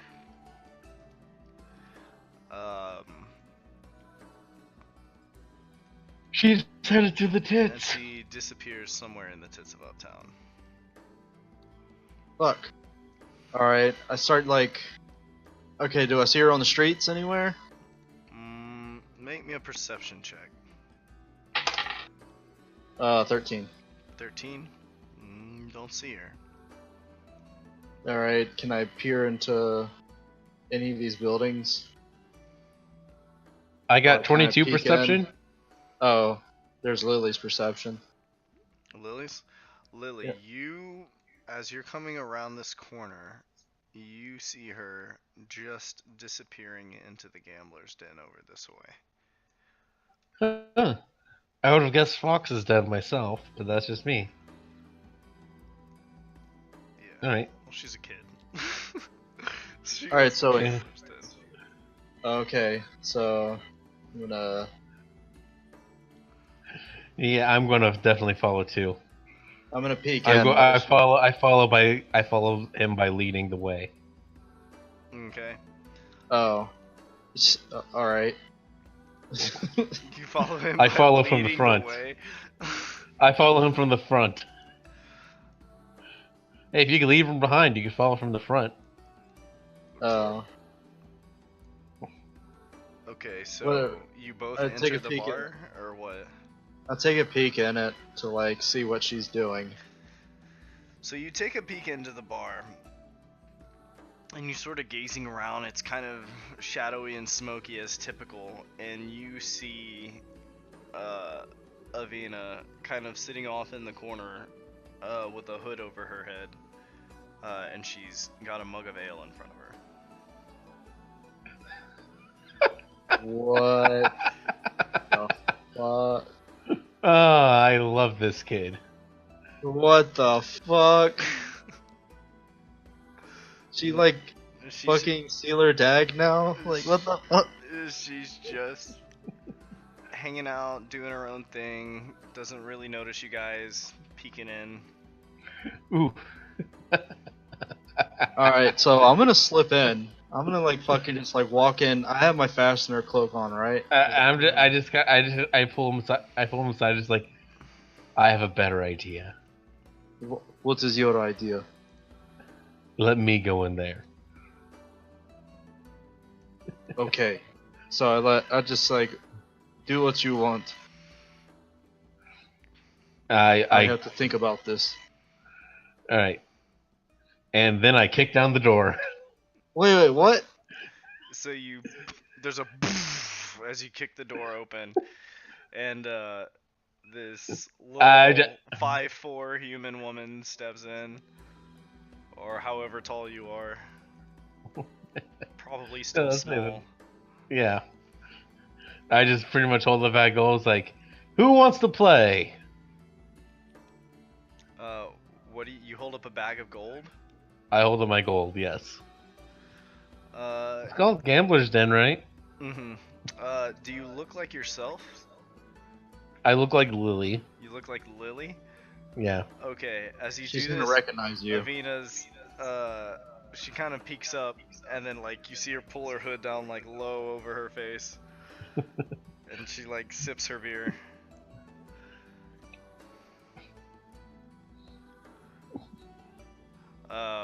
Somebody else in the bar is like, I'll play. What's the game? Dice? Cards? What number am I thinking of? What? 22. Wrong. Damn. I'm just doing like these impossible to win games. 333. Nope. As this drunken sailor sits there and begins guessing random numbers. I'm just walking, like, kind of inching my way towards Lily. I mean, towards Evena. I'm Lily. You see What her. am I talking about? You I'm see drunk her- by being near this guy. She's just kind of recoiling, keeping her head low, not quite looking at you.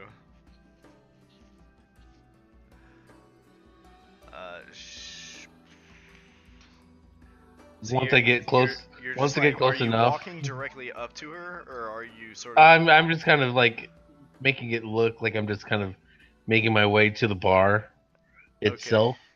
As you start, But like kind of kind of like naturally making your way into the bar, she is going to kind of It's- sort of naturally try and shift around the opposite side of the room here.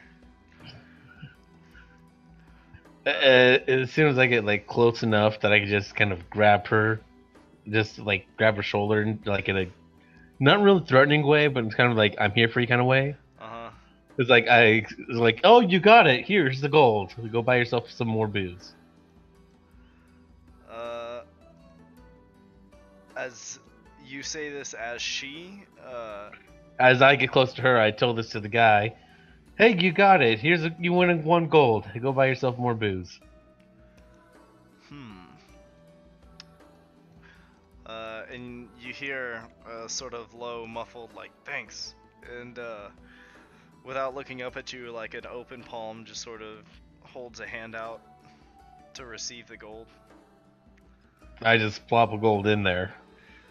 You see the fingers curl around it as the figure starts to move away towards the door.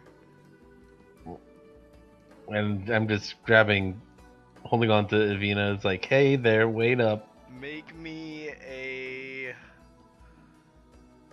a grappling check. Let's see, does she have an athletics? You know how great I am at these. So that'll just be athletics? Am I still standing in front of the door of this place? Oh wow, she has no strength. Shit. Neither do I. Yeah, you're just kind of waiting near the door, Thorvald. Yeah, I'm just gonna say. I got a 14 athletics. Lilly caught her. Uh-oh. And she's gonna look up at you, Lilly. And as you look down at her, you see the blood's kind of drained from her face, and she knows she's caught. Like, don't worry, I won't rat you out. She looks up at you and she says, "So what are you gonna do?" I'll tell you what I'm going to do. I just carry outside and grab Thorvald and bring them over to the the Actors Guild, Mm-hmm. Performers Guild. Mm-hmm. Like, Thorvald, go in there and say you're a customer. What? Go in there and say you're a customer. Why? Trust me. No, you're going to tell caught- me why. Just humor me. I caught Evena. I want to talk to Evena. I don't want to play this game right now. No, just trust me on this. What is in there? Did y'all People. walk all the way over to the Performers Guild to do this? Yes, and I'm assume like, so. every time they did that, I'm just kind of every time they tried to talk, I interrupted them, kind of making it clear that no talking should be had at this moment, making it kind of stern. I was like, go in there. So you lead a very annoyed Thorvald and Evena over to the Performers Guild. I opened the door for Thorvald, hand still on Evena, and just told Thorvald, just trust me on this. Go in there and say I'm a customer. Somehow I don't like this. Trust me on this. Why don't you come with me? I had this experience before. It's amazing. Trust me on this. Alright, then Evena comes with me. No, Evena should stay out here with me. You know, girl talk and all. Right, girl talk. I Go don't on. want to go in there. And He doesn't really look like he wants to go in there, hmm. I am In fact, very concerned. I know. He looks, I know why. He looks pretty irritated, in fact. And I just You yell, drag this all over here. Is this some kind of joke to you? no, I have an idea. Your idea I just can yelled. wait. I need to just talk yelled. to I Evena. just yelled in the open door. This man here is a customer. And you hear from within, "A customer!" It's the big burly guy outside. I just stand like off the way of the door. And you hear the trumpets get started, like dun dun dun dun dun dun dun dun dun dun dun dun dun dun dun dun.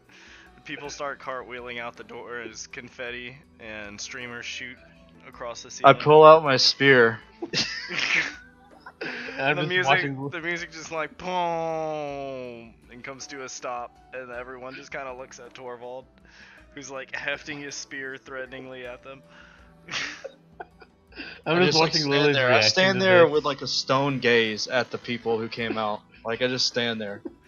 And I'm then, just I'm watching gaze. Lily's reaction to this. and then a mustached man in the center sort of like tumble rolls up to about 10 feet away from you guys, landing on his feet, and he says, "Hello, hello. Have you come to purchase some of the Performing Guild's goods?"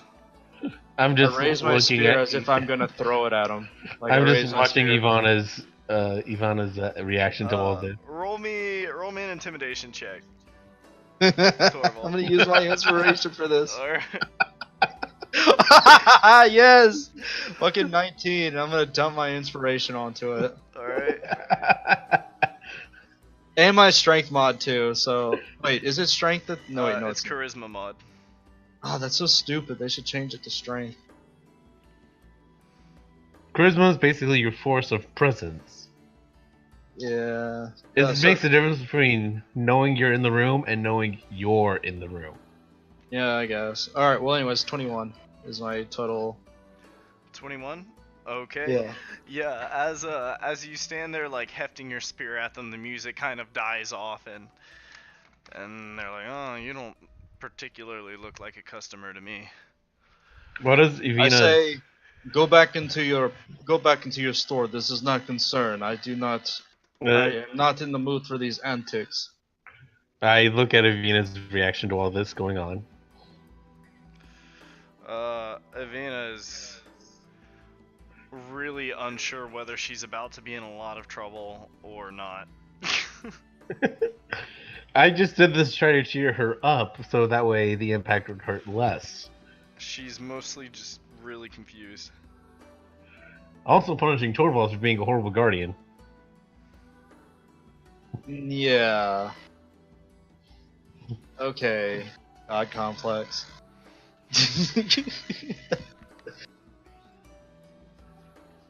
Alright, so I'm just laughing as this is happening. My Alright. slight subtle revenge on these guys. I tell Lily, I think you'll need to. Me and Evena need some alone time. I think you should go off and do something. If you Or don't I could do mind. this. Evena, I'm going to make you a fox costume. A fox costume? Yeah, you seem crafty like one. Seems to fit you. She's really confused. She's like, okay. I'll take a fox costume. Great. And she can wear it. She can wear it later. We need to talk now. And it is like, just kind of like, hey, be gentle on her. She's a kid. I understand that, but I know what happens to kids in the city. All And right. I just hand Evena a pastry that I have left. She kind of takes it in her hand, but doesn't bite into it just yet.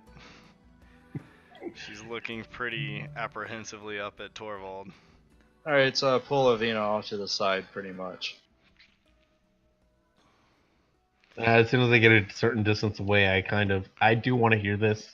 Yeah, you can So use your as soon as I get a certain distance away, I just kind of like, go into a darkened alley, change my appearance, and just kind of As sit you're down on a stepping, bench. as you're stepping away, Lily, you begin to feel a certain urge in the depths of your being as you feel your patron beginning to make a request. And you look around at the different stalls in front of you, and your patron wants you to steal 3 orange items from any stall in front of you. 3 orange items? 3 orange items. Any orange items. Alright. Meanwhile, Thorvald, you and me. Alright. I take a knee. I'm like, getting at eye level and shit.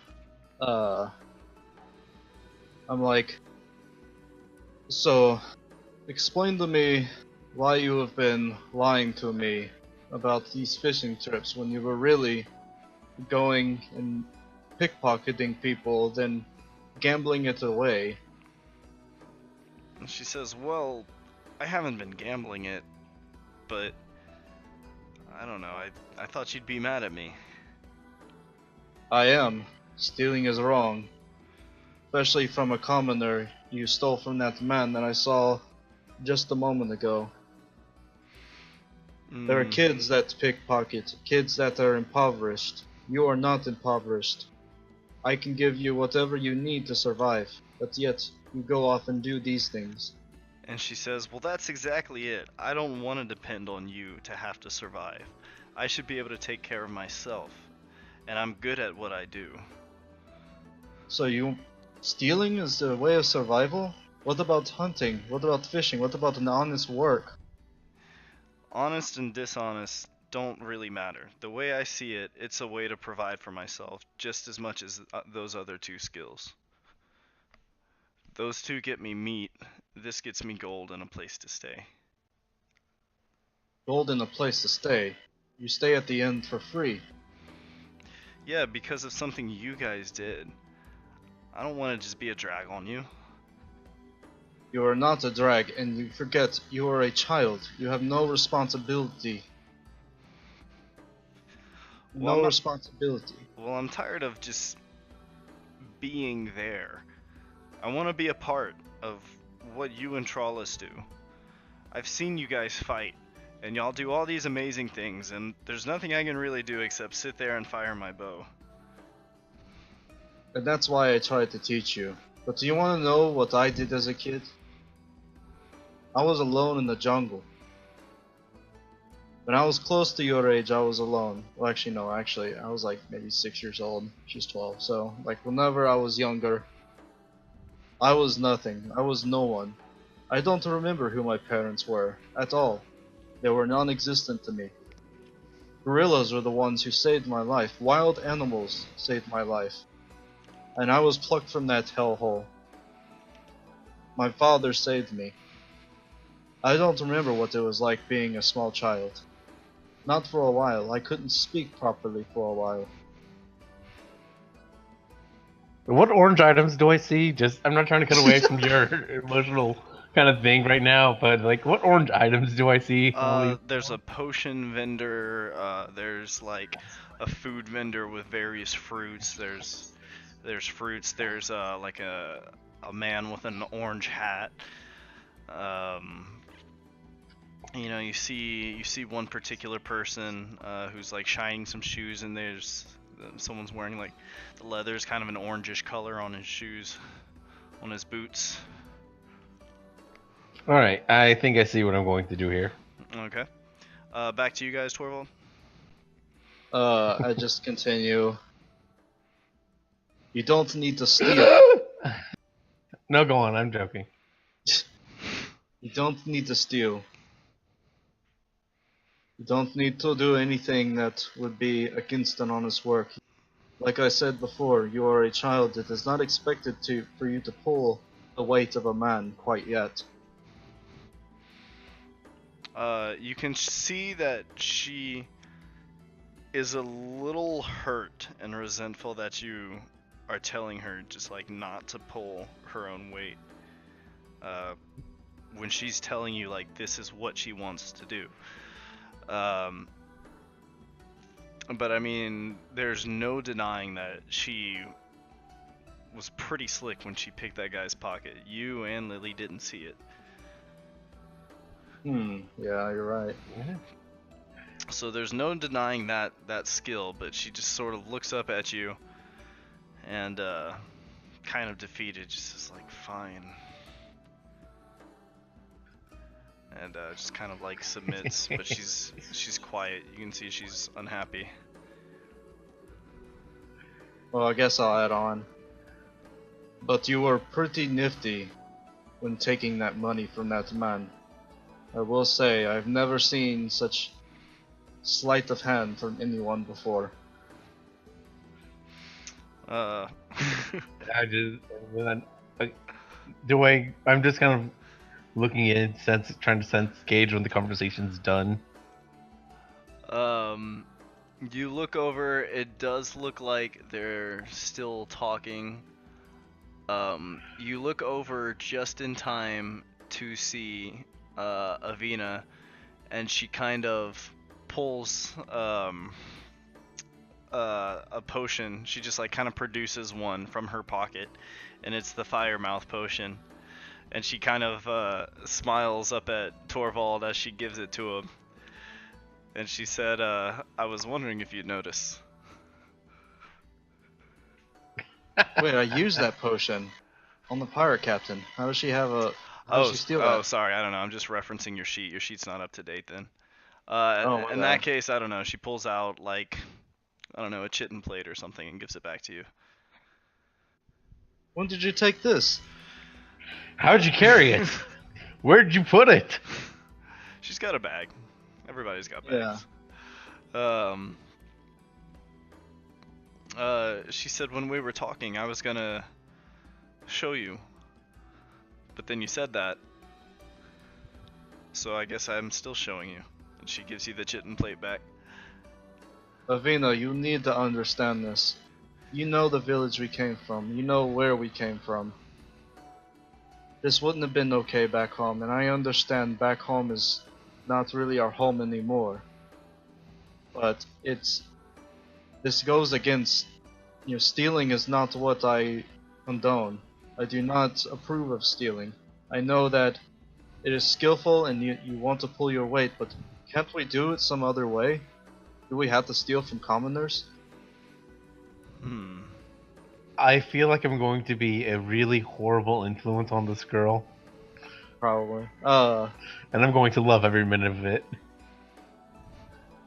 However, gambling, I don't have a problem with. You want as to long as you gamble away your gamble away your stolen money, it's all good. And she kind of grumbles. You can see she's like a little put out, but slightly mollified that you complimented her quick hands there. So she's like, yeah, fuck fine. that street urchin thief shit, though, for real. Like, it's totally not Thorvald, so, Yeah. If I have to leave her in this fucking city, I will. No, I'm joking. Yeah, well, I mean, she's discovered she's very, Roguelike. Dexterous. yeah, well, didn't want to use the word dexterous, didn't want to use the word slippery, but Nimble. she's flexible. roguelike. She's roguelike. So yeah, She's a dungeon that changes all the time. yeah, so she is now a level 3 thief, up from a level 1 thief. Oh, I'm going to be a horrible influence on her. Okay, but she submits to Thorvald's instruction. Finishing that up, Lilly, you see a few different objects. Yeah, potion, fruit, the dude's hat. It's like, so I just kind of go up to like, are you guys done with your conversation? Because I think, she might need a motherly figure in her life. Someone to talk about girl stuff that you probably don't want to talk about. Yeah, motherly figure. I know girl stuff which you don't know or feel comfortable talking about. That is fine, but I just don't know what to make of the situation. Like a girl her age is going through changes. I understand you went through changes.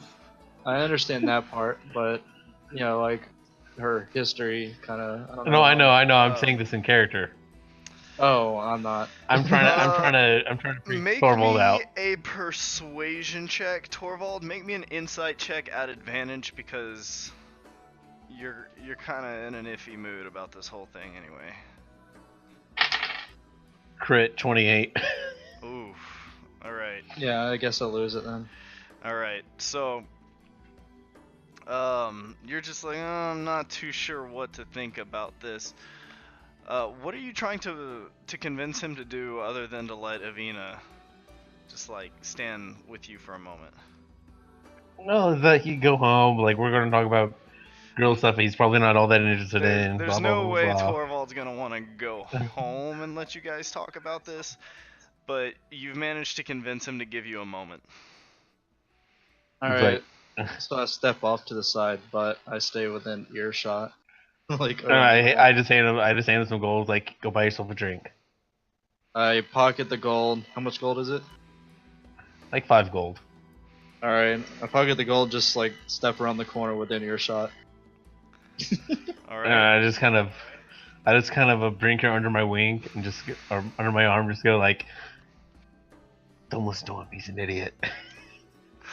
And she looks at you very surprised. Like, if you want help, I can help nurture your talents. Oh my god.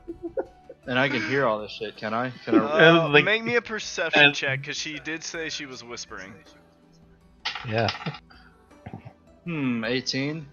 Ooh, that's pretty high. So stealth it. Yeah, make me a stealth check.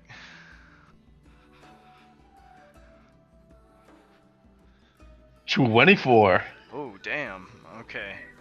Yeah, so you can hear that they're whispering, Thorvald, but you can't quite make out what they're saying. It's a little suspicious, though. I kind of open up like open a pocket, just open my bag, pull out that one weird, strange potion that I have no idea what it does. Like, took this from the alchemist shop yesterday. No idea what it does. It just looked interesting. She kind of raises her eyebrows at you and looks at you, and you see the glimmer of kinship in her eyes.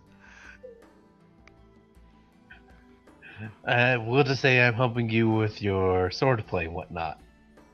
Self-defense with a blade. So what are you helping me with? How to be sneaky and not get caught like we did with you. Oh god. Okay, so what do you want me to do?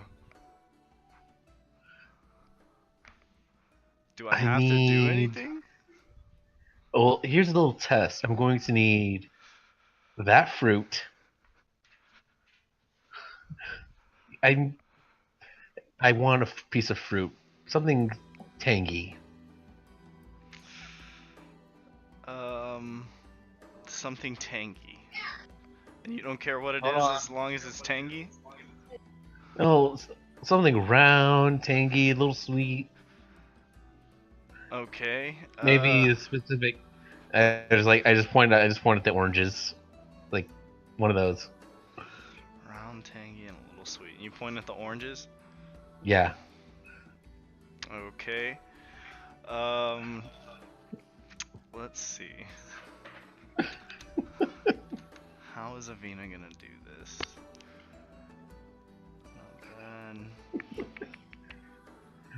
Okay. First thing she's gonna do is make a stealth check. So you see her. She gives you like a confident nod, right? And then like steps back, and then as someone like walks between you guys, she's just gone. I'm just like, dang. And you're like kind of impressed. You're like, oh shit. And so she's going to move over to the fruit stand, and the person's just kind of there like selling. And you see her kind of like pick up a stone and kind of like chuck it into the corner of the stand, like right at the top of the tent, and it kind of hits the corner of the pole and like clacks onto the table. And just as that person's looking away, you just barely see Evena like kind of rush towards it, and she snags one of the oranges. Dang. Oh, Do yeah. I see it? Oh, it's super smooth. Make me Do a I see it? perception check. She got a 21 to this. Oh, never mind, I fail it. I got a 20. So Lilly, you know what It happened. you know what you're looking for. Yeah. So you I just see barely see it. Yeah, you see the stall. You lost track of Evena, and all of a sudden Evena kind of like materializes next to the stall. Chucks a stone and distracts the lady, and then like just like that, like vanishes away from the stall and appears next to you again. confidently I holding an just orange in her hand. I just slow. That was amazing. You see she kind of smiles bashfully, like unaccustomed to praise. That was amazing. I'm applauding that. But like a subtle applaud. Right. Like I don't openly just clap and hoot and holler out in the middle of the crowd. Thorvald, what you see is the two of them whispering. Evena vanishes and then reappears again and gives something to Lilly, but you don't quite see what it is she gave her, and Lilly starts applauding. I assume that like their time is up, or like I don't know. I just walk back over. Okay, so Thorvald walks back into view. Evena suddenly stands kind of straight and upright. And it was like so, and then I just pretty much go off like we were just having a normal conversation. So it's settled then. I will see you tomorrow for your first lessons of dagger play. And she says, Yeah, I've been meaning to work on that. And, as a matter of fact... Oh, shit! Makes a performance check, draws out the crude black obsidian dagger, kind of twirls it between her fingers, passes it from one hand to the other while twirling, and then slides it back into the sheath again. I applaud at this again. Just holy heck, this girl's talented. Yeah, she just nat 20 to performance check. She thinks to herself, like, I'll probably never be able to do that again. But, Yeah. but accepts And the I was praise. like, are you sure this girl isn't magic? Cause dang. Truthfully, and just as a GM to player thing, the guys already know this, but just as it happened when we rolled Avena's stats, they rolled super high. Okay. Dang. So she's just like a very capable human. Oh, very. Alright, so. You still need 2 more things. Oh, don't worry, I have that all pretty much. So, as long as I get them without paying, it's technically counts as stealing? You just need to get them for... It doesn't matter if they're stolen or not, you just need to get them. Alright. And these... I'm definitely going to charm my way out of this, though. Alright. So, as it is, Thorvald has just kind of come back into view. Avena's kind of minding him as well. The way one would be on good behavior around their parents. They still don't know that you need anything. Like, I'll catch up with you guys. There's something I want to check out really over here. Some other stuff. I want to see if I can wipe the floor with that bard again.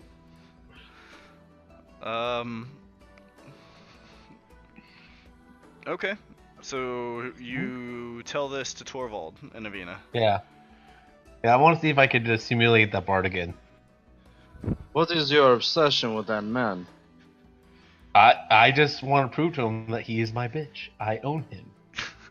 What is a bitch? What is a bitch? A female dog.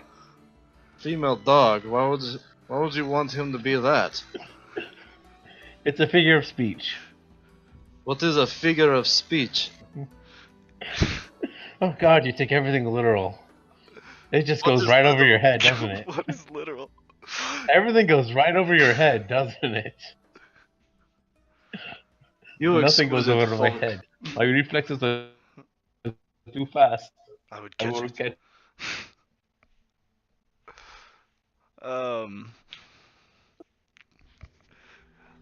Good shit. Are you guys still there? I heard you cut out a little bit. Yeah. You high folk like the smell of your own shit.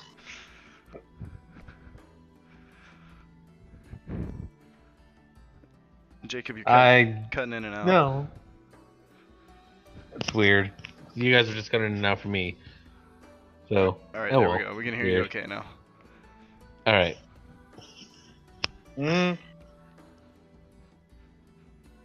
just big Guardians of the Galaxies at him. I'm just gonna walk back to the tavern. Alright, yeah, you're gonna take Evena with you. Like Oh. nothing goes up, just went over. I'm just gonna keep Yeah, walking. I got the and not reference. let Evena catch up. Okay. She kind of I'm gets thinking. the picture, and she's gonna like, just kind of walk after you, knowing you're mad at her. My As soon character as they're has a gone, hunch. My character has a hunch, despite seeing the act. He knows, like, I don't know. He doesn't trust Lilly entirely. Like, it's becoming a narrative for him, I guess. Yeah, that's okay. You've seen some Lilly do some suspicious stuff. I mean, apart from like, I don't even know like my own magical roots. I mean, well, not magical roots, but like I don't know like what magic is, even though I have some of it. Yeah, I mean, you don't really know what it is, but you've seen Lilly do some weird shit, like Yeah. control the lights, change her appearance. that You thing guys with the haven't. spider. None of you guys have asked her how she does that or what she's doing, but you Yeah. have observed that she does this really weird shit. From Thorvald's standpoint, he could have easily assumed that Lilly is the reason Evena is acting this way because she didn't start doing this until Lilly showed up. Could be. But that's probably not the case. But I'm just saying from Thorvald's point of view, like. Yeah, Thorvald. And I would not blame you for thinking that. Alright, so I walk to the guy in the orange hat. And I do... Can you have him make a wisdom saving throw, please? Sure. Wisdom save. 10. Oh, sweet. He is now charmed by me for, I guess, the end of my next turn. Okay. So, like, I just kind of flirtingly take his hat, put it on my head. It's like, can you do me a huge favor and buy me that potion? And he sort of checks his pockets, and he's like, sure, I've got a little bit of gold on me, and he goes over and he inquires about the orange potion, and you see him kind of speak with the lady, and he pulls a couple gold coins out of his pocket, and she kind of shakes her head, and he looks at you and he's like, I'm sorry, I don't have enough.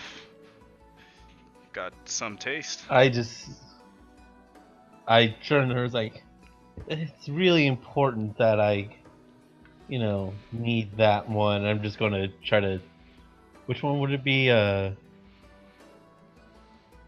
persuasion? What Like, are is you there doing? I'm trying to get her to cut it only works on the, You're trying to fake persuade thing. her to drop the price a little for you? yeah. Alright, go ahead and roll it.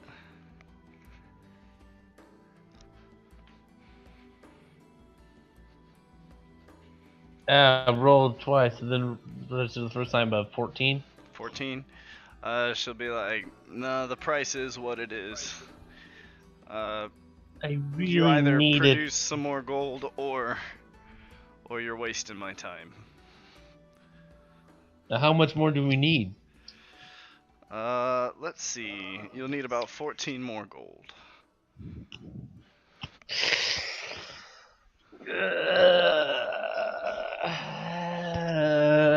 Then I just quickly remember through my spells. Like, what do I have? And I'm thinking in my head, what do I have here that would cause a huge distraction? Nothing that I can think of. You have a lot of stuff that could cause a huge distraction. Oh yeah, totally. But nothing I can cast like on the fly, like right now, subtly. Not with people looking at you. I mean, you could, Exactly. but it would alert a lot of people to your presence. Yeah.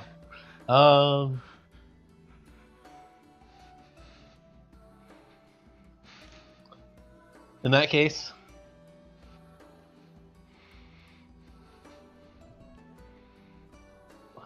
they should have doing that. Like, you know what? Money doesn't matter to me, so I just. Okay. So, yeah. So you do the potion. So you now have the hat, the orange, and the potion. Yep. All right. Well done. You now have three I orange thank both items. people. I thank the people before like briskly walking away, taking the hat off, and kind of ducking into an alley. As you walk away, the guy kind of blinks his eyes and he's like, "Hey, wait a minute!" And he starts to like head towards the alley to like ask you for his hat back. Before he even finds me, I changed my appearance back to. I changed it. I make myself look like my good old friend Sven. He kind of turns the alley and he sees you look in there and he kind of looks at you for a second. He's like, "Did you see a lady with an orange hat?"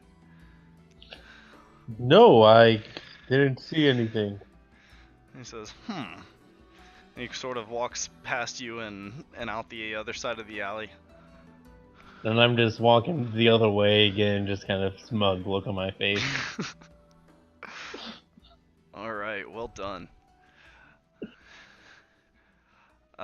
So is everyone going back to the Manticore's tail now? Oh yeah. Okay. So you guys And all. I'm instantly. Oh, go ahead. Oh, I was just gonna say you guys all recoup at the Manticore's tail here. Just moving you back in. I'm sitting off, like, to one of the other tables because I'm thinking quite a bit. Alright, is I'm Evena trying not with you, or did to you tell her to just like give you your space or something? give me my space. Alright, so she would not be in here, she'd be out training in the field. Or fucking stealing. But As I walk past Davina, I toss her the orange. Like, here's the gift. She kind of Or nods do with I still need it? the Or orange. yeah. Yeah, you have not yet given that to your patron. Shoot, I actually then never mind about that. Okay. Your character would have known. Alright. Yeah. Like I'm just walking like looking like myself, new orange hat and everything. Yeah. So Lily walks in with a bright orange hat on her head. You see Thorvald's kind of sitting at one of the bigger tables near the fire. He's kind of pensively thinking to himself. I just sit at the table, like tossing the orange up and down in my hand. Like, what's wrong? wait, at my table? Yeah, I sit down with you. Like, what's up? Oh. Like nothing ever happened at all so far. I'm sort of onto you. Like, remember what I had said out of character. Like from a point of view, from Torvald's point of view, You he's know something like crazy weird with me. well, I know it's weird with you, but I also feel like ever since you showed up, Avino was like had changed drastically. But I guess I'll ask you about the magic stuff. I'm just kind Uh, of what's tossing the orange up in the air and catching it. uh whenever you throw the orange, whenever she throws the orange up, can I like just like whip out my spear and slice the orange in half in midair? Make me a. Or just I like mean, I since the still spear good. is blunted, can I just like smack the orange? I guess Yeah, you can since I like can't smack slice. it into the ceiling. Yeah, I want to do that. Okay. Is that like Uh, athletics m- performance or whatever? let's see. For that, make me a dexterity check to hit it Music out of the air. to my ears. Oh yeah, that's gonna be a 23. Oh yeah. Oh, So jeez. you're like tossing it in the air, and it's like pop, landing in your hand, and then you toss it up, and like in a flash, like lightning, you see this like long branch almost just like over your head, and your orange just like rockets into the ceiling and just like smashes against the ceiling. And And I attempt to catch it on its way back down. uh, It's like a pulpy mess, yeah, probably. some But of the juice like drips off the ceiling onto you. But as I it just kind comes of spin back up down, like it just like like lands in your hand. I was like, well, that wasn't very nice. Well, there's a lot of suspicions about you that I have for myself. Mwah. But let me ask a question. What is these powers that you have? I've never seen this before. And you seem I just to I kind of lean in. It's like, so where I'm from, I'm just making this. I'm just bullshitting it up on the fly because I'm not really trusting him with the whole kind of Fey secret yet. Mm-hmm. I mean, they know about goblins and trolls, but I'm not sure I Yeah, want but to they reveal just think myself as you're a much. person. Yeah. Where I'm from, magic is more known. magic is more known. Hmm. Can I just like roll an insight? Sure, Yes. roll an insight. What are you looking for? See if she's like. I mean, I don't know. I guess I'd have to have like decent knowledge myself to know she's Do you lying. think she's lying, or are you trying to discern something different? I'm trying to figure out if she's like lying about where she's from, pretty Okay, much. go ahead and roll it up. 13. 13. Make me a deception check, Lily. Well, I mean, I'm not really lying. Yeah, I guess you're not really lying.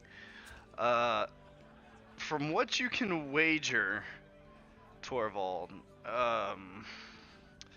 she seems to be telling the truth, but it's kind of an odd thing that she's saying.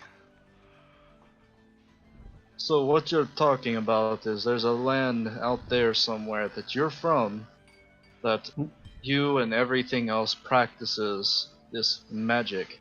Well, not everything else. It's just more accepted as a thing. Accepted. Um, make me a perception check. Me? Lily. Oh yeah, no, I did horrible. What'd you get? 6. 6. Okay, doesn't take I much. not won it. Oh, you not won it? Okay, never mind. You don't sense anything. Alright, go on.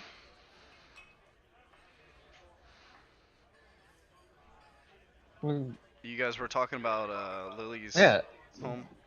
I I had someone teach me some stuff that would help me survive, and I've been yeah.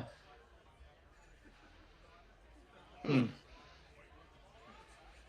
You don't really say much until unless it's undermining somebody else. Sometimes you have to survive by pretty much making others look like fools. Right.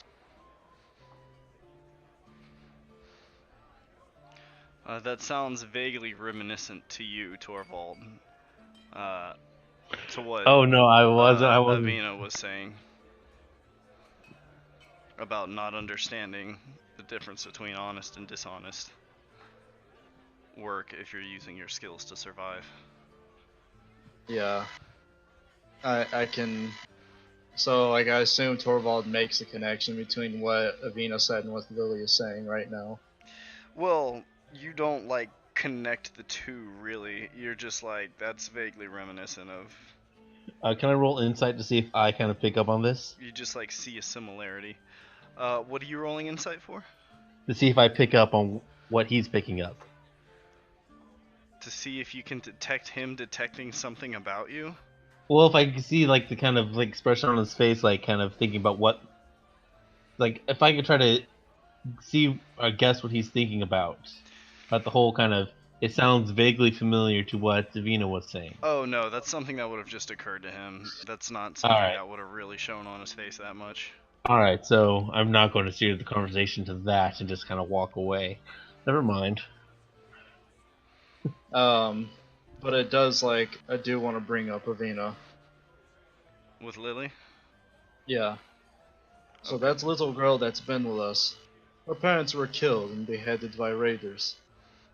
I had a choice. It was either let her come with us and learn the ways, or just leave her on her own. I'm not the type to I, I was, um, my father had the choice when he found me. I was younger than Evena, and I was struggling to make ends meet. He made the choice to take me home with him. I wanted to give her that advantage as well, but my father, he taught me that an honest work is a virtue, and to see her stealing when she can get money other ways by hunting, I have given her the supplies and I've taught her how to hunt.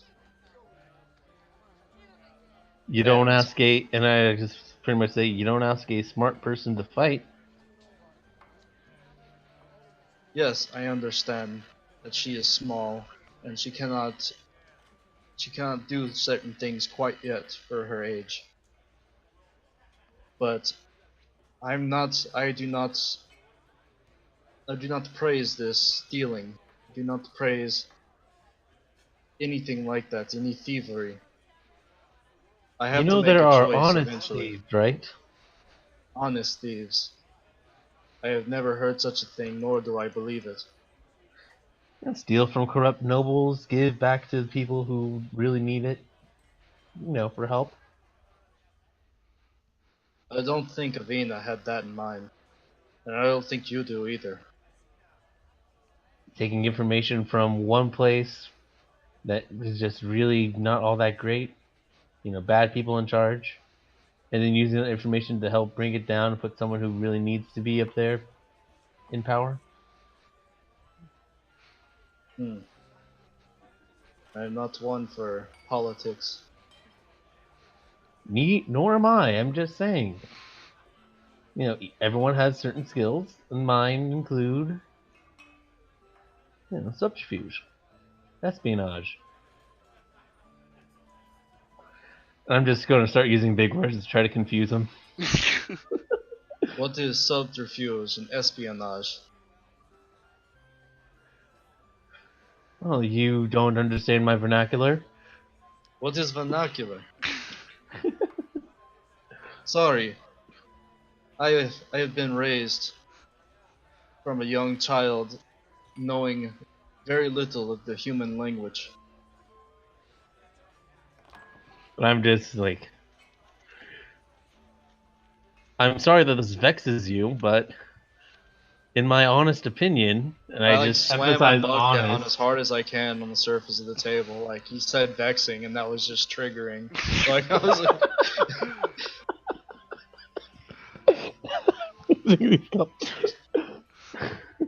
I was like, whoa there, buddy.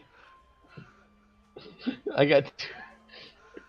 now I feel like you're fucking with me.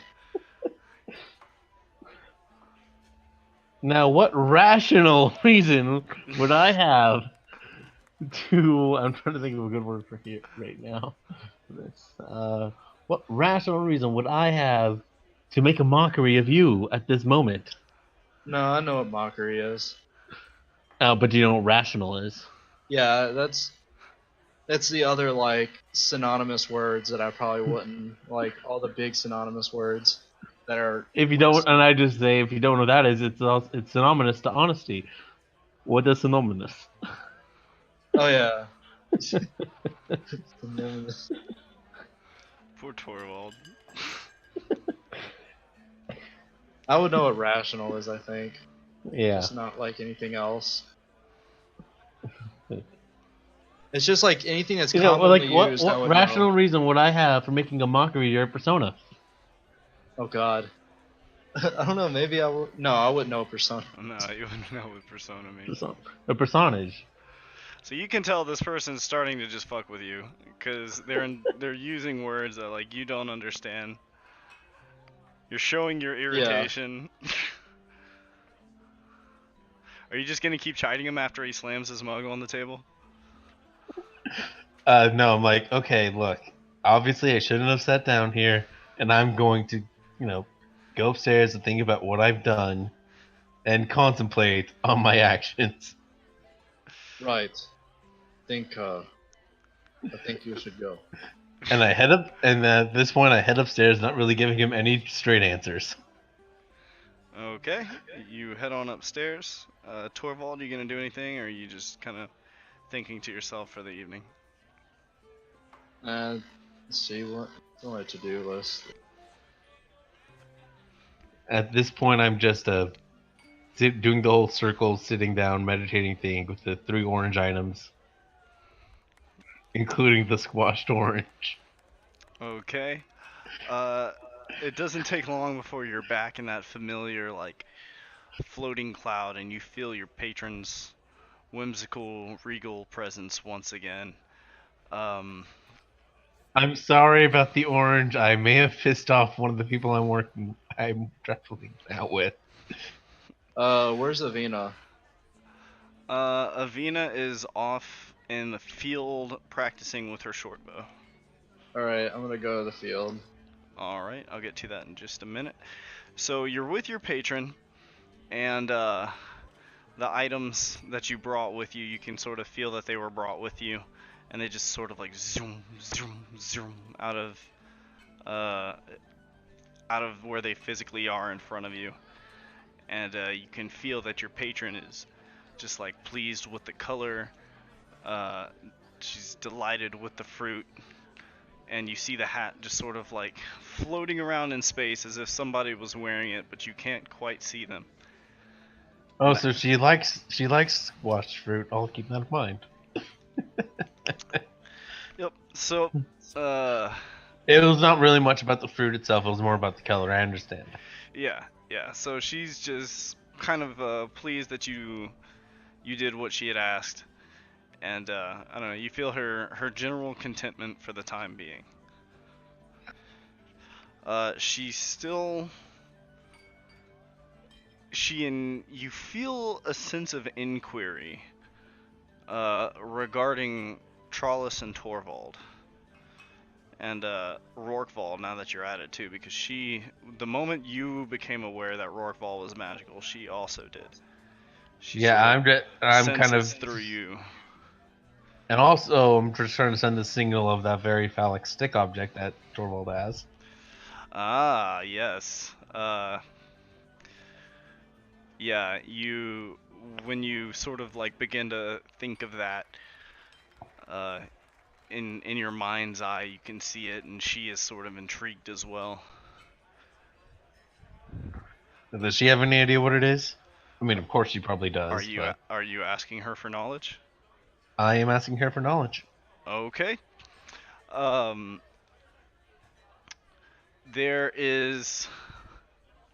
You see a flash in your mind's eye, and around the stick sort of grows. You see vines kind of wrapping around it, and then there's a flash, and you see somebody that looks like this person here, and others like him in your mind's eye, and then it just vanishes. That's all you get. I'm thinking to myself, is he destined to become some kind of weird plant person hybrid now? You get nothing but the whimsical childlike giggles in your ears as the orange hat swirls around you. Alright. I'm just kind of accepting this as fact for now. Okay. This is my reality. There are many realities like it, but this one is mine. Indeed. Is there anything else you want from your patron? Oh, no, I'm good. I'll just wait until her next orders. Okay. Or her next compulsion. Alright, so you open your eyes, and as you do, nothing seems too far out of place. And then you notice a pair of eyes looking at you from the wall. And then the eyes sort of blink closed, and another pair opens up elsewhere on another part of the room. I just kind of wave at the eyes, just like, yo. The eyes like blink closed and reopen somewhere else in the room.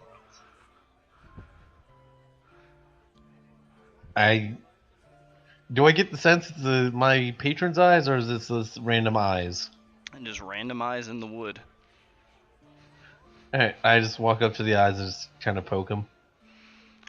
When you poke them, they just blink shut and open elsewhere on the wall. I'm getting pissed off at these. Can I? Is this a magical? This is a magical effect, right? Yep. In that case, I'm just going to cast Dispel Magic. Dispel magic. Yeah. All right.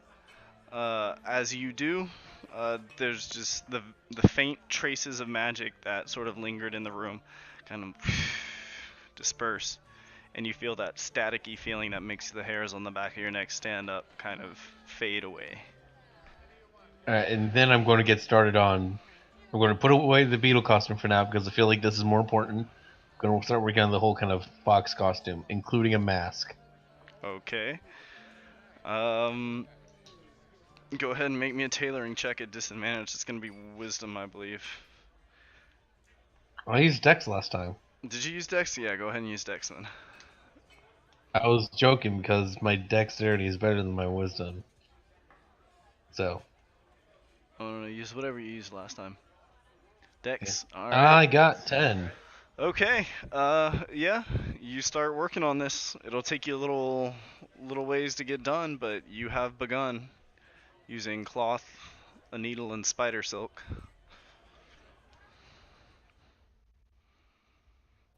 Sweet. Thorvald, what are you doing for the remainder of the evening?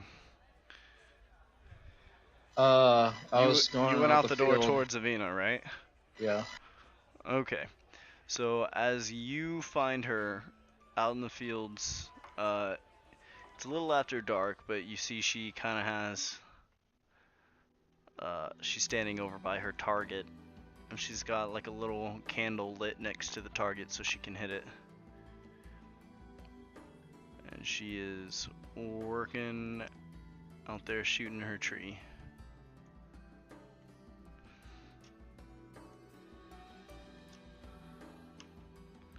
So what's going on? Alright, I approach her, and I'm like, Evena, I need to talk to you. And she goes, what is it? At first, I want to apologize. You're right back there. It is your, it's your right to pull your own weight. More than so. I want you to be able to carry your own weight, and I want you to be independent. And I also see that is what you ultimately desire, no matter what means it takes. But unfortunately, I cannot bring myself to follow that decision you make. That is something you must make on your own.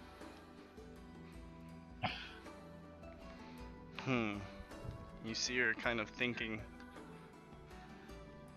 and she says, I don't understand why you don't like it. If a man is walking down the street and gold is lifted from his pocket, how is that any different from a boar moving through the jungle and being killed? Isn't gold less important than a life? Yes. And in the distance, you just hear, oh!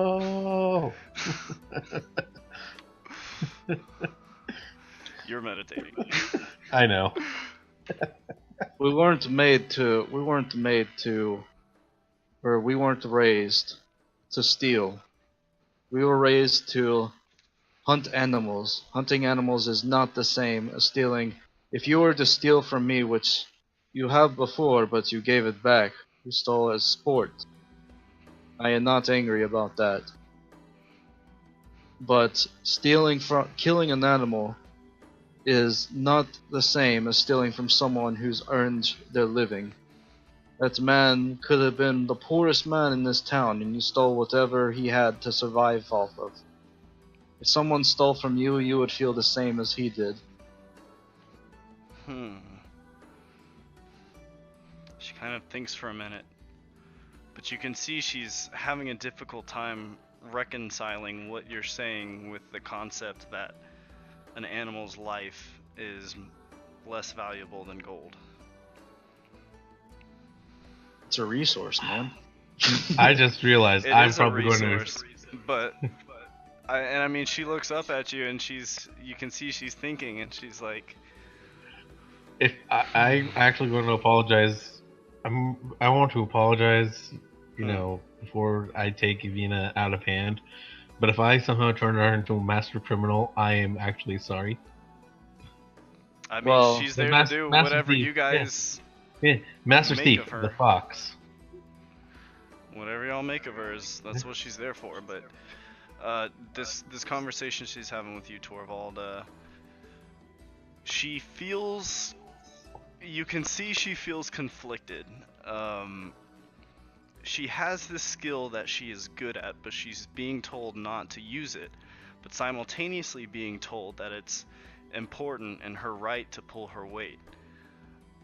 She listen, understands Evena. the resource thing, but when she compares it to an animal that works to survive, it eats just like everybody else, it lives. She's just having a hard time with the different principles that you're kind of putting forth. Semantics. So, yeah. Yeah, whatever. Basically, Haha, moral issues.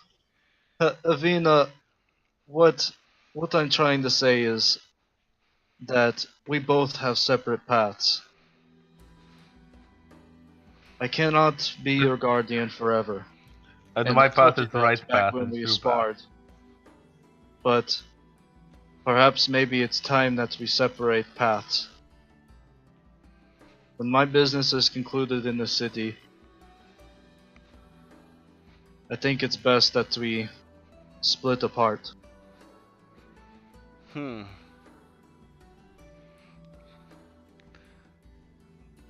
What should I do?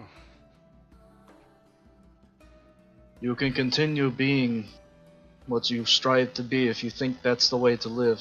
That is not how I want to, though. And as much of it as painful as it is, I cannot be a part of this. And she's just kind of quiet. And then she turns and she sinks an arrow into the tree. And then she fires 2 more rapidly after that. And then she throws down her bow and storms off. I walk back to the tavern. Well, which way does she storm off though? To the tavern or? You don't know. You're not there. Oh. All right. So when I'm done for the night, I just kind of walk back downstairs. So where's Ivana? She went off, probably to do more of what we saw. So you're okay with letting a little girl go out into the city and be taken advantage of by who knows who? She's her own person. I cannot stop her anymore. Let me tell you another part of the story while you're here. There was another kid, roughly her age as well. His name was Dephis. He was a blacksmith's son in my old town of Skadi. I gave that obsidian knife that she showed you was originally mine. I had that whenever I was a young boy and discovered by my father. I gave Dephis that knife. He looked up to me, just like she did. He looked up to me as someone he wanted to be. I went hunting that day. It was his trials, I believe. We went hunting owlbears, clearing out a cave, just routine stuff. We come back and everyone's heads are mounted on pikes. The town completely destroyed. Dephis' head was up there too. Come to find out, she stole the knife from Dephis. She stole the knife from Dephis, and he could not defend himself against one lonely bandit. He could not defend himself, and his head was cut clean off his shoulders, while she hid with that knife. I forgave her. I forgave her for what had happened there, and I'm pretty sure she didn't feel too good about it either. But here we are again, back to those same ways. I don't like it. I had nightmares about it, but she can do her own thing. If she wants to stay in the city, and be like one of those urchins you see Did running you ever around? think that maybe she's dealing with the loss of her village in her own way?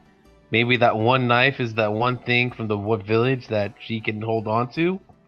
Maybe she was friends with the Stuffus, and this is the one memory she has of this person that still Well, that's lives quite on. unfortunate that she's just opening old wounds. Then she can cope in You the know ways what? that she You know finds. what? You know what? I can tell you're going to be no help in this. So, goodbye. And I just kind of walk out the door and just. Wait, hold on. Do you see which way she went? Did you see which way she went? Nope. Alright, goodbye. I'll see you later tonight then. Or tomorrow. Who knows? Rude. Don't get stabbed in the street. And I just kind of bust out at the. I just kind of walk out like in a matter of factly kind of way. Mm. Well, you play a female character too well. Joking. No, I play dramatic characters well. You step out of the inn, but it's night out, and you don't see Evena anywhere. I could see in the dark, so I'm good. Oh, that's true. Okay. Okay. So you make your way. Let's see. Where's Lilly? Oh, great. I feel like this We is. left you somewhere. Yeah, Where are you? yeah. I could use the find familiar spell that I get from my, There it is. being the whole pack of the chain thing, and I'm Mhm. going to change my spider to like a bird, like an owl, Okay. and have it just kind of fly over the city. Okay. Make me an investigation check with advantage.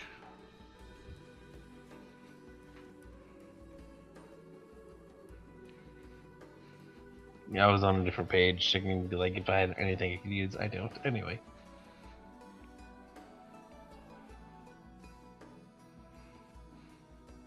Investigation, you said? Mm-hmm.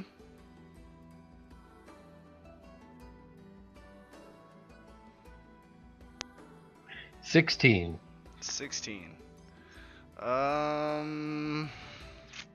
Not. You don't quite find anything. All right, I'm just kind of walking around one side of town, the out searching the other. Okay. You don't find her anywhere in the city. And then I think to myself, she went into the woods, didn't she? I mean, And I kind of run. there's some woods like here and here, but she didn't go into like the deep jungle, if that's what you're wondering. Yeah, I just. All right, so I send the outback to get there first. Just kind of look in the trees while I'm just kind of making my way back to So the area. you're looking in the deep jungle? Well, not the deep jungle, just like kind of within like the first like few hundred feet of the jungle. Okay, go ahead and make me an investigation check at advantage, because there's two of y'all.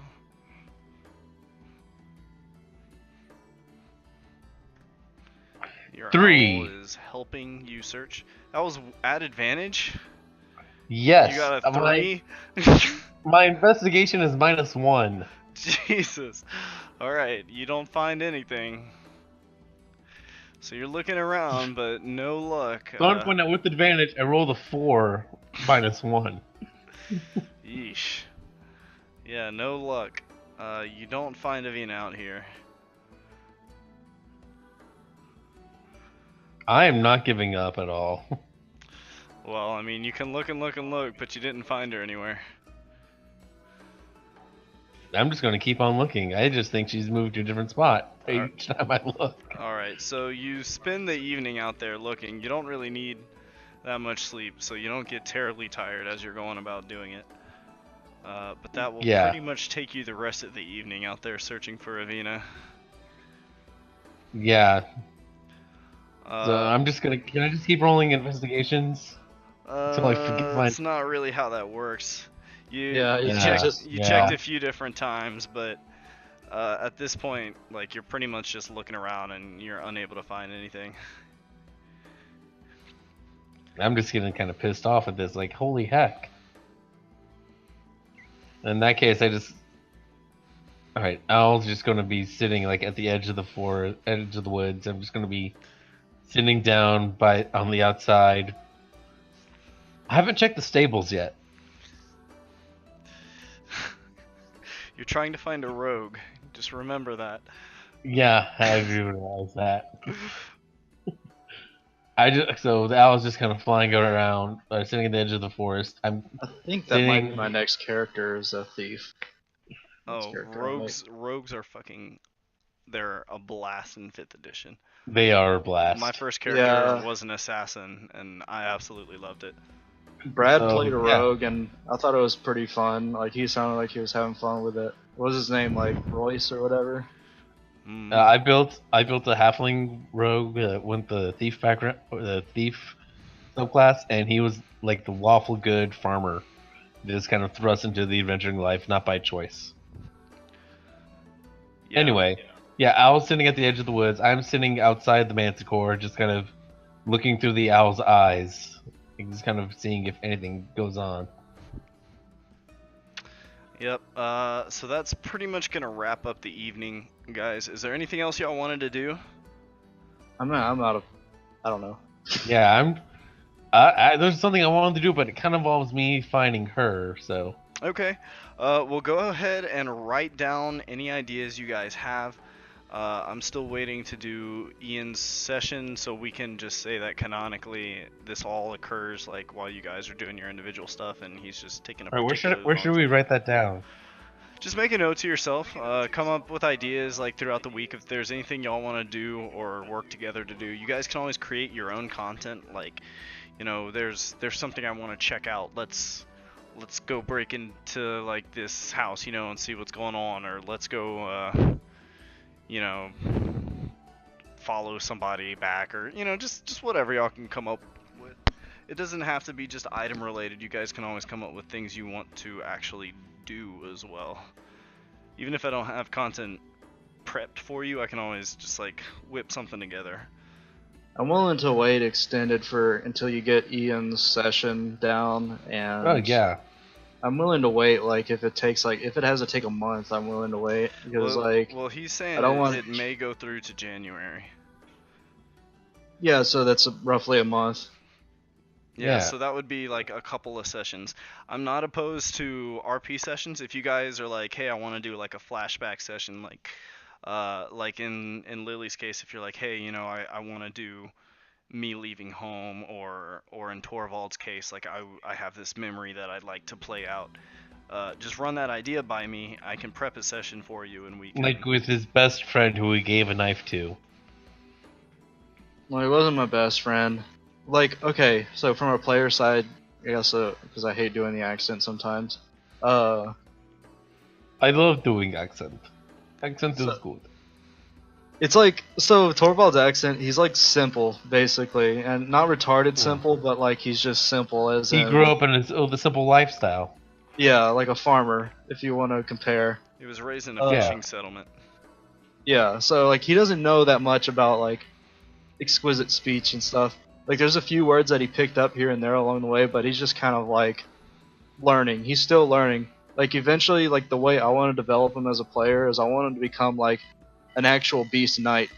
Like I want him to be like proper noble, but I know he can't make that change like overnight. So like I'm trying to like have it to where he's learning everything along the way to like become this refined character. But Oh, totally. It's kind of like it's kind of like the opposite of what I'm trying to do. Where you're trying to be more noble, I'm trying to be more so like I'm not savage. I want to say, but not savage, like compassionate. yeah, I'm trying to like I'm chaotic neutral, but I'm trying to like shift over to like more lawful neutral. And being a beast knight. Oh yeah, so pretty much Defus wasn't my best friend. He was just like a kid that was like, you know, a very young child who looked up to me because I was the most active person of the community for a while. You know, I would be doing most of the hunting jobs, most of the fishing jobs, and everyone heralded me as like this big supplier that saves the village every winter. And he wanted to be like me pretty much. Evena looked up to me too, but not as much as Defus. I gave Defus the knife and all that, and Evena took the knife and hid with it, stole it from him pretty much, hid with it in the village, and she's expressed, my character knows that she's expressed like regret over doing it. Like she feels sorrow and mournful each time that memory comes out. But at the same time, I've also expressed that. My dad was killed, my mom was killed, all Your the dog was villagers, killed. and I felt like if I was there, I would have been like the difference. That like maybe one or two people would have died, but the village wouldn't have been burned down and ransacked and everyone killed. So like, Survivor's guilt. You yeah, have pretty a much. survivor's guilt, essentially. Yeah, pretty much. And like most recently, something that you as characters didn't know about. Well, Hunter knew. I had a nightmare about the Werewolf or something. no, about the No. Raiders. Like, no, that's Trawlus you're Trollis thinking. had a nightmare about the werewolves. Right. My character had a nightmare about raiders coming to the Manticore's tail, and then he had like also nightmares about Scotty again. And basically, the overall message of it was, "Don't let this happen again." Cryptic in a way, but basically, this was a reminder that the self-destructiveness will eventually lead to this repeat in history. That's what he probably can take away from the dream. Alright. But I want to give Avena the space to do. She can be a thief, but from a character standpoint, I'm trying to like. You don't kind of you're trying to dissuade her from that because it's your character's morals are kind of conflicting with her Yeah, passions. yeah. It's a narrative, pretty much. It's a narrative that's formed, Yeah. and Really, Lily is just she's trying to help encourage Ivana now she knows that this is what Ivana wants to do.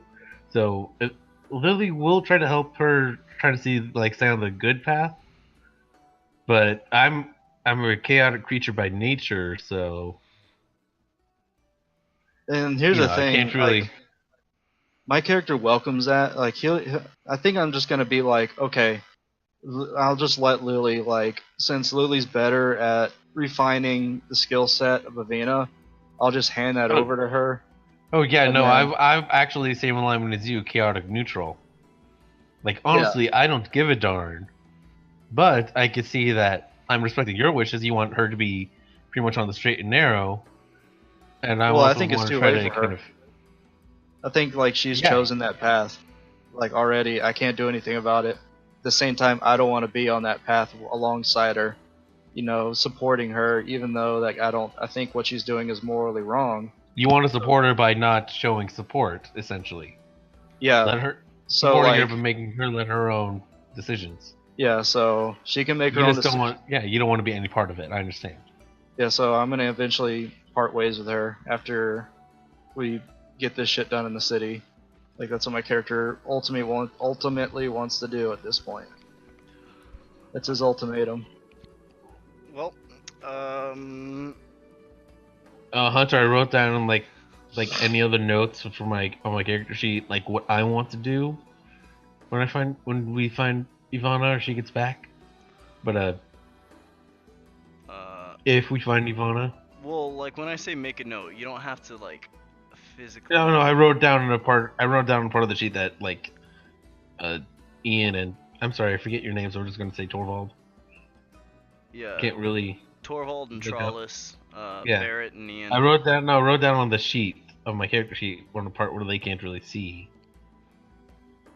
But no, you can't because you're the DM.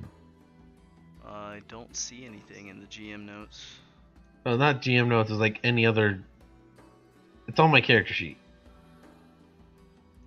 Oh, it's on your Yeah, actual character sheet. Okay, let me see. yeah. I wrote down. It's like it says any other notes, like in the extra special tab of the character sheet. Oh, interesting. Okay. Um, that character is there for you guys to develop any way you like. If Torvald gives Avena the cold shoulder, that's just fine. Yeah. If you I want don't know to, how it's gonna go. if you want to take her under your wing and help develop that side of her, then you are absolutely welcome to. I don't And know I how it's will, gonna but I'm go also going down. to try to. I'm also going to try to respect Thorvald because, Yeah, again, I was gonna say, I'm trying to. I'm playing like the kind of sarcastic a-hole character, but at the same time, like we're walking around with you guys. She's probably going to learn to be slightly more compassionate. Slightly. honestly, I don't know how I'll go down the road. Like right now, my character like wants to like just leave her behind, basically. Like she's made her choice. He's just not. If you abandon her, she will continue to remain in the city and do whatever it is that she will do. And that's what she decided to do. Yeah, she will like continue to exist. Yeah. So, I think unless something happens, I think that's the direction that my character wants to go in. Okay. That is just fine. It's part of the narrative, and I think it's cool that you guys have two different takes on this. Another thing I And thought Lilly was can really cool work with was that you were telling another player a story, something that had happened in game as your character. You were telling another character. I don't know. I just thought it was like cool in kind of like a meta kind of way. Like something had happened in the world that you were filling in another character on, and you were Yeah. actually able to like recount the story that like they were able to listen to and just be like, oh wow, I didn't know all this had happened. That's pretty cool. I don't know. I just think that's cool. But yeah, good session. I just want to say, I don't know your real name, but like, you got the Lily thing down to like the fucking, like you got it down to the T. Like, No, the don't. way that you like the angst is like the perfect amount of angst, like womanly angst or whatever. Like when she just laughs, like, oh, see, I fine, fine, I don't fine. know. It's the whole kind of like dramatic. I like playing these dramatic charisma. I like playing charismatic characters for this exact reason. Like I like Like, playing the holy shit. manipulative characters. It's just Like, I'm not they gonna do. lie. I felt like I was actually talking to like or dealing with a woman or something. Like, you know, just like fucking leaving like that. Like, see, I didn't want to talk to you anyway. It's like- no, my mind, in her mind, character in Lily's mind, Torvald's just being a stubborn old person.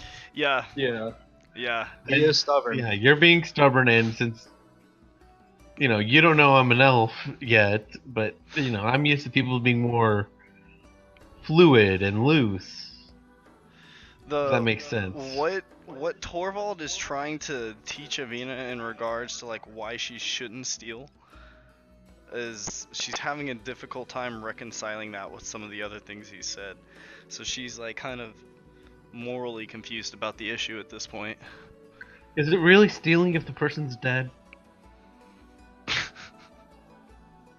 It's more like I'm looting not. at that I'm not going Yeah. to teach her that. point. Yeah. I'm not going to teach her that. Kill them first, then it's not stealing. That's a horrible life lesson to learn. I mean, Torvald and Trollis to some extent have taught her to fight. Torvald's taught her to use a bow. And a bow staff. I'm Or, going yeah, to teach her how and to they use. fought with a quarterstaff a little bit. I'm going to teach her how to use an actual blade. So Well, I gave her blades. She's got a blade, yeah, but she doesn't know how to use it. She's never received any training Actually, for did it. I give her daggers or short swords? I forget. You gave her a crude obsidian dagger. Yeah, but I got her like actual iron weapons at some point. No, I don't. Let me see. I don't think so. I've got her sheet pulled up here.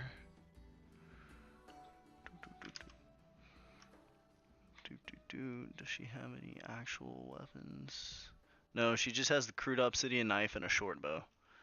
Oh. And the training quarterstaff that you got her.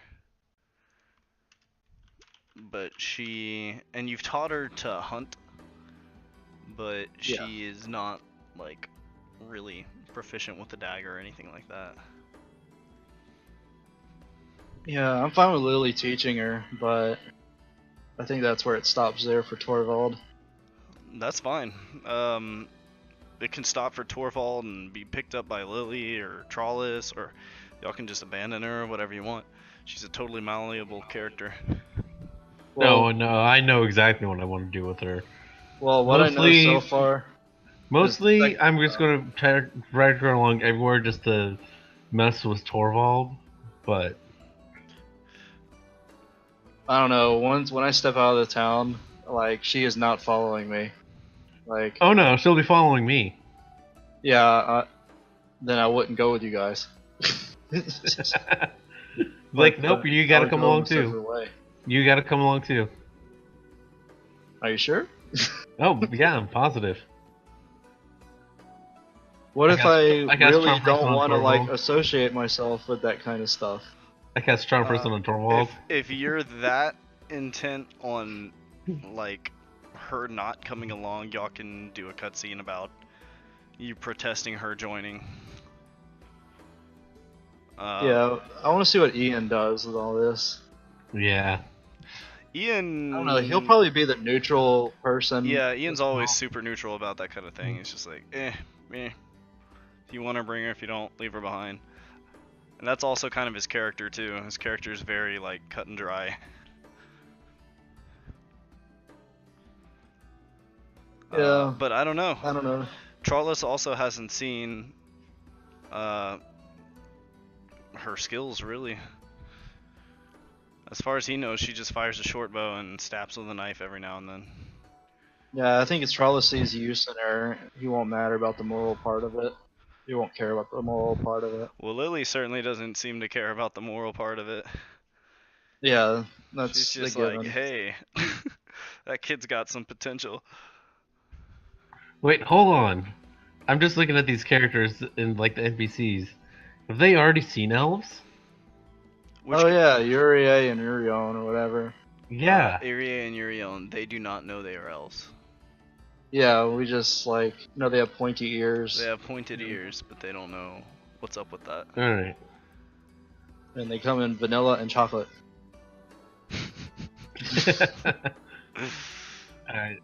Alright. And Castle Yordagar is in a different town, or is it this town? Castle Yordagar is a werewolf-infested town that they just cleared out.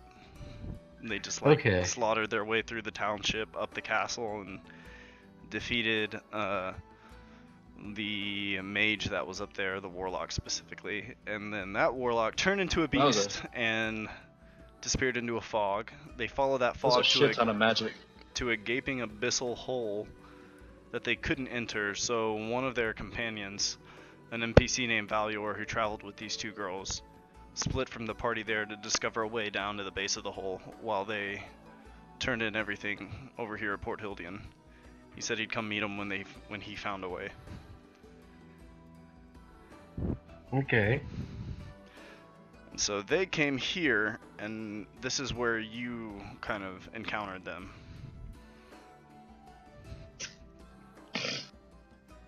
Alright. I just wanted to kind of... That's actually a neat thing. What is? The contact with elves? Yeah. Yeah. I don't know that they've made contact with You'll elves know. before, so. Your character will recognize them on sight. Yeah. Not them individually, but your character If I will ever know, like, meet up hey, with I know them- what I'm looking at. Yeah. Yeah, if I ever meet up with them, we'll just kind of like... Oh, but they can't talk back, though. They're mute. They're mutes. Yeah. I'll just pull them aside, drop my disguise, just kind of wave. Share them my feud. I'm sure it'll be interesting to them. Yeah. You are... Well, we'll come to that. Yeah. Okay. Did you guys learn anything tonight? Any thoughts? Thorvald is basically the I can't remember the name. The uncle in Harry Potter. Sirius Black? Uncle Vernon. No, not that one. Sirius Black? Not Sirius Black, the other one. Uncle Vernon? Uncle Vernon. I just said that. Yeah, that was what he said. Yeah, Thorvald, Uncle Vernon. I'm Uncle Vernon because... No post on Sunday. Okay. uh, yeah. So interesting developments. Evena is clearly a very skilled thief. Stands out quite a bit to Lilly. Thorvald's like, eh. So we can continue skipping sessions. If you guys think of something you want to do, let me know. I can prep and make that happen, and that'll just let us play the game while we wait. Yeah, I'm Yeah. willing to wait for Ian at this point. Same. I don't want to force content. And we might be, and we don't know what our schedules are going to be like. 'Cause they might change. They might fluctuate a bit due I'm to in bar, work. dude, and I don't think bar is gonna be having too difficult a time with Star Wars.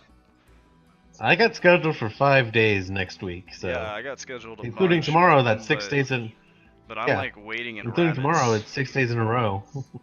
Yeah, I got Including Tuesday tomorrow, I and work Wednesday 6 off. days in a row. I don't even have Tuesday anymore. Oh, really? Are we not playing J-Man's game then? I told them, I work Tuesday night and I also work Monday night. And since I know it's going to be crazy because of Star Wars, Well, keep us I'm probably going to be posted. zonked out. Yeah. Keep us posted if it doesn't end up being too bad for whatever reason. Because by the Hey, at time least- Monday night rolls around, the opening weekend will have ended. So True. So we may not be that bad Monday night. People will have work. And But all it's that. still Star Wars. It's still Star Wars, but we'll see. And Shape of Water also comes out, so it Yeah. also came out. I didn't And think, it's a Del Toro film, so that's going to be popular. yeah, but we're not getting Shape of Water, unfortunately. Lamar has it, I- but not us. I could have sworn I saw it on the thing. It's out, but we don't have it. It's already out. It's been out. I'm gonna go ahead and end the recording right here.